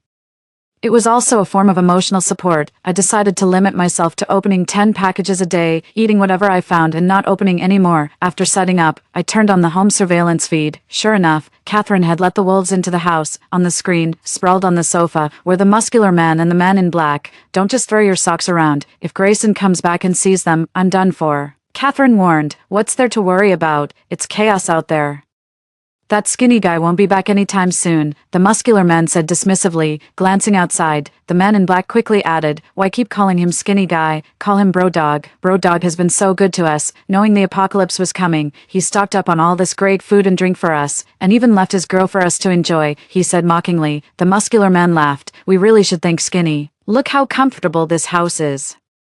Especially this long genuine leather sofa, you just sink right into it. Hey, what do you think it feels like on this? The man in black leered, pulling Catherine onto his lap. Stop it, you're such a tease, Catherine said coyly. Then the three of them proceeded to intertwine on the sofa that Catherine and I had chosen together, creating a disturbing scene, prompting me to close my laptop. These shameless wretches, we'll make them pay for their actions. Today is the first day of the heat wave, and most households still have some food. The time isn't right yet, but soon, I will make them regret their deeds. I went to the office area, sat in the comfortable executive chair, and started playing an online battle game on the computer. While there are still people around, I might as well enjoy a few more days of gaming. From now on, my daily routine would be playing computer games and opening mystery boxes. The first day's mystery box contained snail noodle chips, sausages, and some other trinkets. The snail noodles would require cooking, but, having not drawn any electric cooking pots or similar appliances, it has been somewhat inconvenient to prepare snail noodle soup. I've been making do by snacking to get through the days. On the second and third days, the mystery boxes mainly contained a few food items and some general tools and goods, none of which were particularly useful. By the fifth day, I was almost sick of snacks and found myself missing the warmth of freshly cooked rice and soup. Finally, I managed to get an electric pot suitable for 2 people. This device is especially great for making hot pot. It suddenly occurred to me that if I didn't open the perishable deliveries soon, they would spoil. I quickly went to the large items area to look for any signs of refrigerators. Fortunately, I found 4 double-door refrigerators and 8 freezers, given the hot weather recently.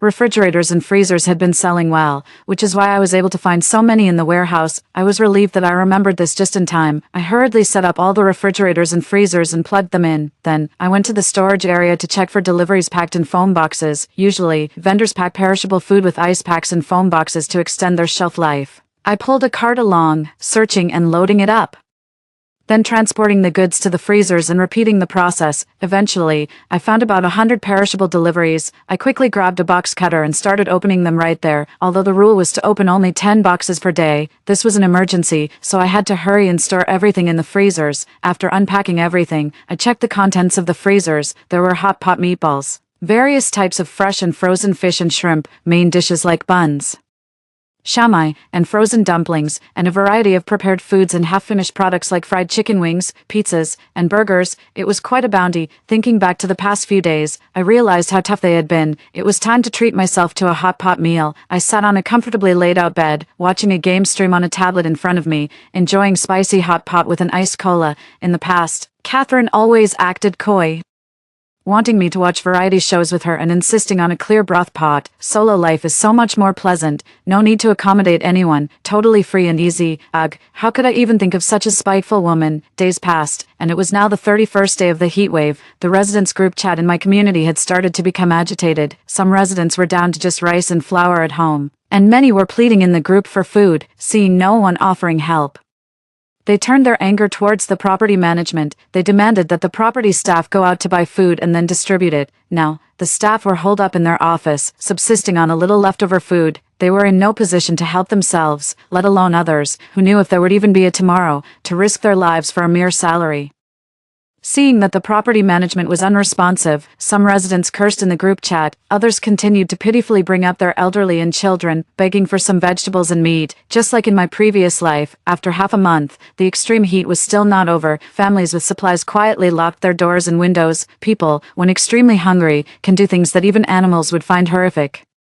Anyone who now acts overly saintly is simply risking their lives and those of their family. With this in mind, I began typing with a smile. Dear neighbors, I live in Unit 2, Room 2103. Our home is well stocked with all kinds of dry goods, frozen meat, instant food, and snacks. I am not currently at home, and my girlfriend can't finish all this by herself. Please send one able-bodied person per family to collect supplies. My girlfriend will prepare everything for you in these apocalyptic times.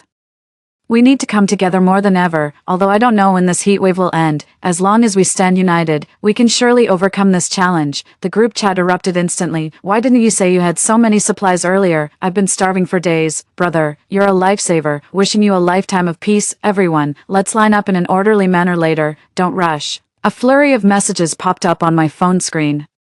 cascading like a barrage of double-speed bullet comments. This was just the appetizer. Let's see how Catherine handles it. 15. Turn on the surveillance. The entrance to the house was now crowded with people. Some, finding the elevator too slow, had sprinted up the fire escape, arriving breathless and pounding on the door. Why isn't anyone opening the door? Hurry up. We're all here. Hurry up. We know you're home. Was this person possessed by Ant? The three inside were startled by the knocking.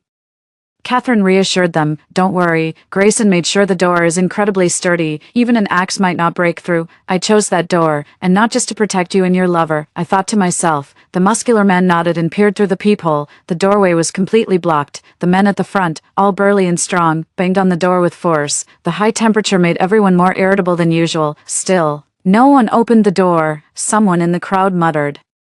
They must be playing a trick on us. Who would be that generous? Hearing this, the leaders of the group became enraged. They shifted from knocking to banging, demanding that the people inside come out and fulfill their promises. If they kept hiding, the crowd was ready to force their way in. Catherine bravely asked, "Who are you people? What are you doing at my door? Don't play dumb. Your boyfriend told everyone in the chat group that you have a lot of food at home and asked us to come and queue up to collect it. Yeah, hurry up and open the door, we'll just take it and leave. How much can one girl eat? Don't be so selfish and cold-hearted. Think about others for once. Everyone will thank you once this is over." On hearing this, Catherine quickly opened the homeowners group chat. I had added Catherine to the group to keep her updated with property notices, but she found the frequent messages annoying and had muted the group. Not checking it for a long time, little did she know, it was actually me who had sent the message inviting people over. After reading the messages, Catherine angrily called me. "What's going on? Did you tell people to come take food from our house?" I responded calmly, "Yes, look how desperate they are, all with families to feed. We've stockpiled so much, you can't eat it all by yourself. Let's help everyone get through this tough time." "What's wrong with you, Grayson? I'm alone at home. How can I open the door? What did you say? Are you calling me sick?" Realizing she had slipped up, Catherine softened her tone. "No, honey, I'm just scared. Catherine, this isn't like you. You're the kindest girl I've ever met. In times of crisis, we can't just look out for ourselves. We should help out where we can. The crisis will pass." Grinding her teeth, Catherine hung up the phone and, struck with an idea, shouted to those outside, "Go away. We don't have any food." Someone played a nasty prank. Instantly, the atmosphere outside boiled over. Seeing their hopes of getting food dashed, the crowd was not ready to give up just yet. Keep knocking on the door, urging those inside to hurry up and bring out some food, or else they won't be let off easily. Meanwhile, some people in the group were tagging me and viciously cursing me. I acted as if I saw nothing, blocking all messages, let things ferment for a while. Catherine and the two guys decided to ignore whatever noise was coming from outside, no matter what. After all, they can't get in, so there's no need to provoke them with words. They figured people would eventually disperse when they saw no one was coming out. Just as she guessed, some people couldn't hold on any longer and went home. This is a high-end community where water and electricity are still functioning normally. Although there isn't much food at home, at least there is air conditioning, which keeps it cool. The corridors, however, are unbearably hot and stuffy, and combined with the hunger, people won't last long. Some even sat down right at the door, determined not to leave without getting something. Among them, one man's family had completely run out of food. Due to both spouses being busy with work, they rarely cooked, and they didn't have any staple foods like rice and flour at home. Now, the three of them could only survive on water. The adults might hold on, but their child could not. He knocked on doors everywhere, desperately pleading, but no one would open their door to help. Today's buildings may look shiny and impressive, but the relationships between neighbors are indifferent. With this crisis, it's hard enough to fend for oneself. So when the man saw the group messages, it was as if he had grasped at his last lifeline. He came here with the last hope, only to be met with a closed door. Seeing that threats were ineffective, he began to knock his head against the door, pleading for just a little bit of food. He could endure hunger, but his wife and child were nearly at their limit. All that met him was a prolonged silence. Unlike the deadly silence at other homes, Catherine and the two guys were living in my house, reveling night after night. After this ordeal, they toned it down, quietly turning off the lights in the kitchen and living room. Damn it. It's all that damn snitch's fault. Having a saintly moment after a full belly, giving food away, he might as well give them shit, the muscular man complained. Catherine went to the door again, peeping through the peephole to see there were still a few people standing guard. She couldn't help but swear. The dark-skinned man remained silent. "Hey, speak up," the muscular man said impatiently. I was just thinking, could Grayson already know about our affair? At that, all three of them instinctively looked at each other. Catherine, is Grayson usually this stupid? Everyone knows you need to keep a low profile at a time like this. His actions have completely disregarded your safety. Catherine pondered. Surely not. She had hidden it well all this time. Everything seemed fine the last time she went out, encouraged by the two men. Catherine called me to feel out the situation, honey.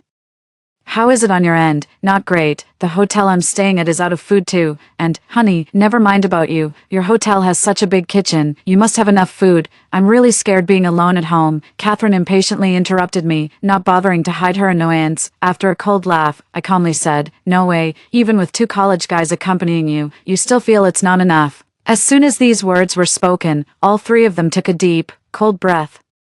Catherine snapped back to reality, stuttering as she spoke. What two men? What are you talking about? I don't understand. Stop pretending. You brought these two back from school, didn't you? Really? Catherine, using my money to support other men. The man in the leather jacket quickly stood up and began searching around the room for any cameras. Could there be hidden cameras inside the decorations? His gaze fixed on a potential hiding spot. This guy was quick to react.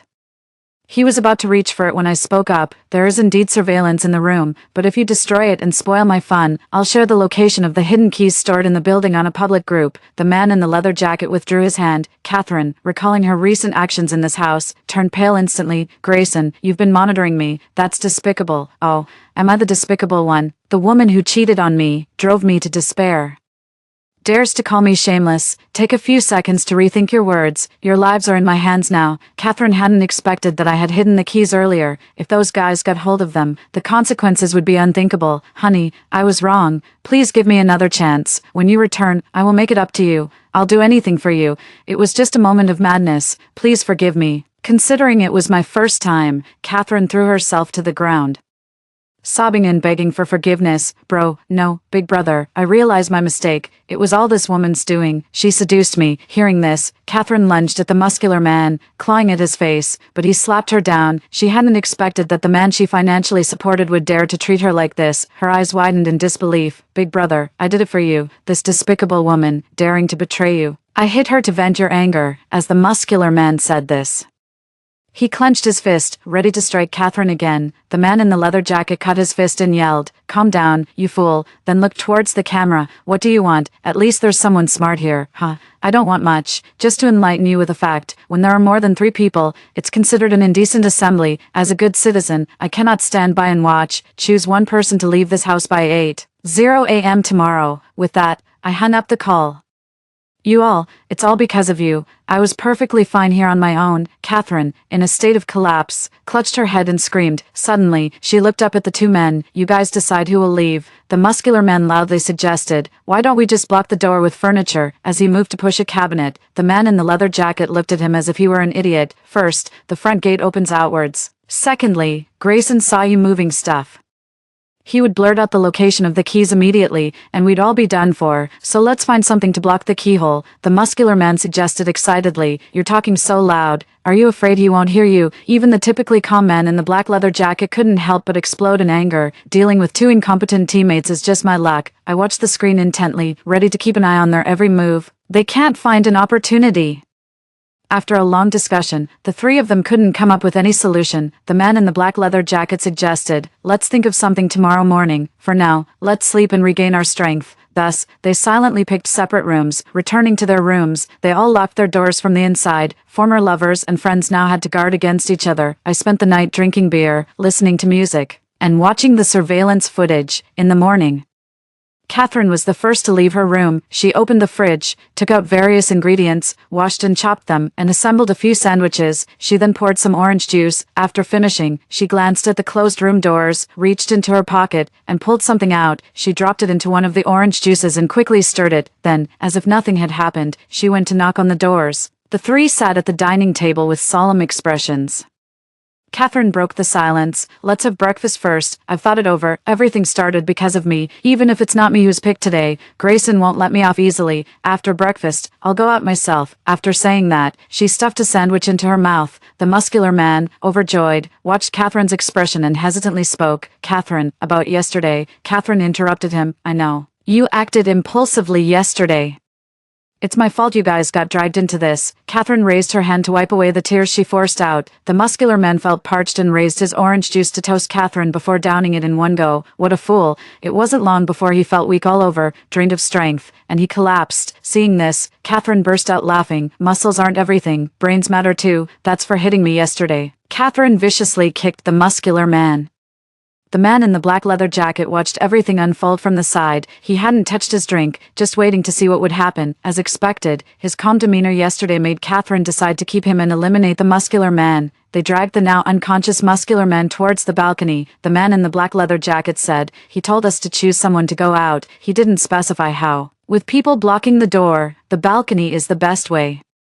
The two exchanged a look, propped him against the railing, and grabbed his legs. The unconscious muscular man toppled over the railing, falling to his death. After just 10 days of high temperatures, these two had already lost their humanity. No, it seems they never possessed humanity in the first place. I hung up the phone. The call was picked up eagerly after just one ring. "We've done as you asked. Are you satisfied now?" Catherine was the first to speak. "I only asked one of you to go outside. You were so afraid that someone would take the opportunity to steal food that you resorted to such monstrous actions. Are you even human? Cut the nonsense. If we let people in and our supplies are taken, we're dead either way. You didn't even glance at the door earlier. You had no idea there were people outside when you turned on your own lover. You're ruthless. So what if someone died? In these times, who doesn't lose someone?" Catherine's voice was frantic with irritation. "The thought of having shared a bed with such a venomous woman for 2 years sent a shiver down my spine. The safe in the study. The combination is 546258. Inside, you'll find the last gift I left for you." Hearing this, Catherine was ecstatic. Her smile almost reaching her temples, she rushed into the study. "We always felt there was a foul smell in the study but could never pinpoint the source. With the high temperatures baking every day, the stench had peaked but had recently begun to fade." Catherine eagerly keyed in the combination. She had always seen me enter alone, forbidding her entry, convinced I was hiding some treasure. With a beep, the safe opened, empty. How could this be? Catherine reached inside. And upon inspecting what she pulled out, she almost fainted from anger. I hung up the phone before she could curse me and then posted the location of the key in the group chat. I had no patience left to speak another word with her. At the door, everyone's pockets buzzed with the message at the same time. After checking their screens, they quickly got up from the ground and found the key in the spot I had mentioned. As the sound of the key entering the lock rang out, Catherine and the man in black leather were startled. Before they could react, people outside rushed in. The intruders, with red eyes, rummaged through the kitchen pantry. Then, as more people received the message, they hurried over from their homes. "This is my stuff. You can't take it. You're all robbers. I'll see you," Catherine yelled. Unexpectedly, someone took advantage of the chaos to push her to the ground. "Damn woman, hiding so much at home. We're all starving. And you hoard supplies without giving anything away. Yeah, your boyfriend said it was okay to take them. You're too selfish. This won't end well for you." The crowd clamored like locusts, quickly dividing up the remaining goods. When the last person had left, the man in black leather sealed the mechanical lock with melted plastic. No one could use the key to get in, but inside the house, there was barely any food left, unnoticed. Another month passed, with the high temperatures. Every household had their air conditioning on, and no one went out to work. The power grid was already overloaded and had automatically shut down. The temperature on the surface outside was probably reaching 60 or 70 degrees by now. Inside, although not as high, temperatures of 30 or 40 degrees were enough to cause heatstroke in the more vulnerable. At first, people could use water to cool down, but gradually, some areas began to run out of water. In the surveillance footage, the man in black leather hid the last bit of food and urged Catherine to go out and find supplies. When Catherine refused to comply, he picked her up like she was no more than a small chicken and threw her outside. "Don't come back unless you find food." The man with dark skin quickly shut the door. Struggling, Catherine got up from the ground, only to look up and see another person at the doorway. It was the man who had knelt there that day. Catherine cursed. "Why are you still dying at my doorstep? Everything has already been looted by you people." What she didn't know was that on that day, after the man had grabbed the supplies and rushed home, he found his wife holding their child in her arms, lying on the floor, quietly crying, the child already lifeless. If only he had been a little earlier. The man wept bitterly with regret. A few days later, his wife also passed away from starvation. If only that woman from 2103 had kept her promise. If only she had opened the door just a bit earlier. The hatred in the man's heart peaked. He waited at Catherine's doorstep, looking for his chance. Finally, that chance came. Ignoring Catherine's pleas, the man raised his machete, and with a swift motion, it was done. I turned off the surveillance feed. I remembered dying in agony and regret in my past life. This time, I finally watched my enemy die a gruesome death. Day 70 of opening mystery delivery boxes. Living alone. I kept a regular schedule of sleeping early, waking early, watching movies, playing games, opening mystery delivery boxes, eating hot pot and barbecue, enjoying a comfortable life. During this time, I received a notification from the gate's surveillance, seeing the man with dark skin leave the house, never to return. At last, those who caused my death had met their deserved fate.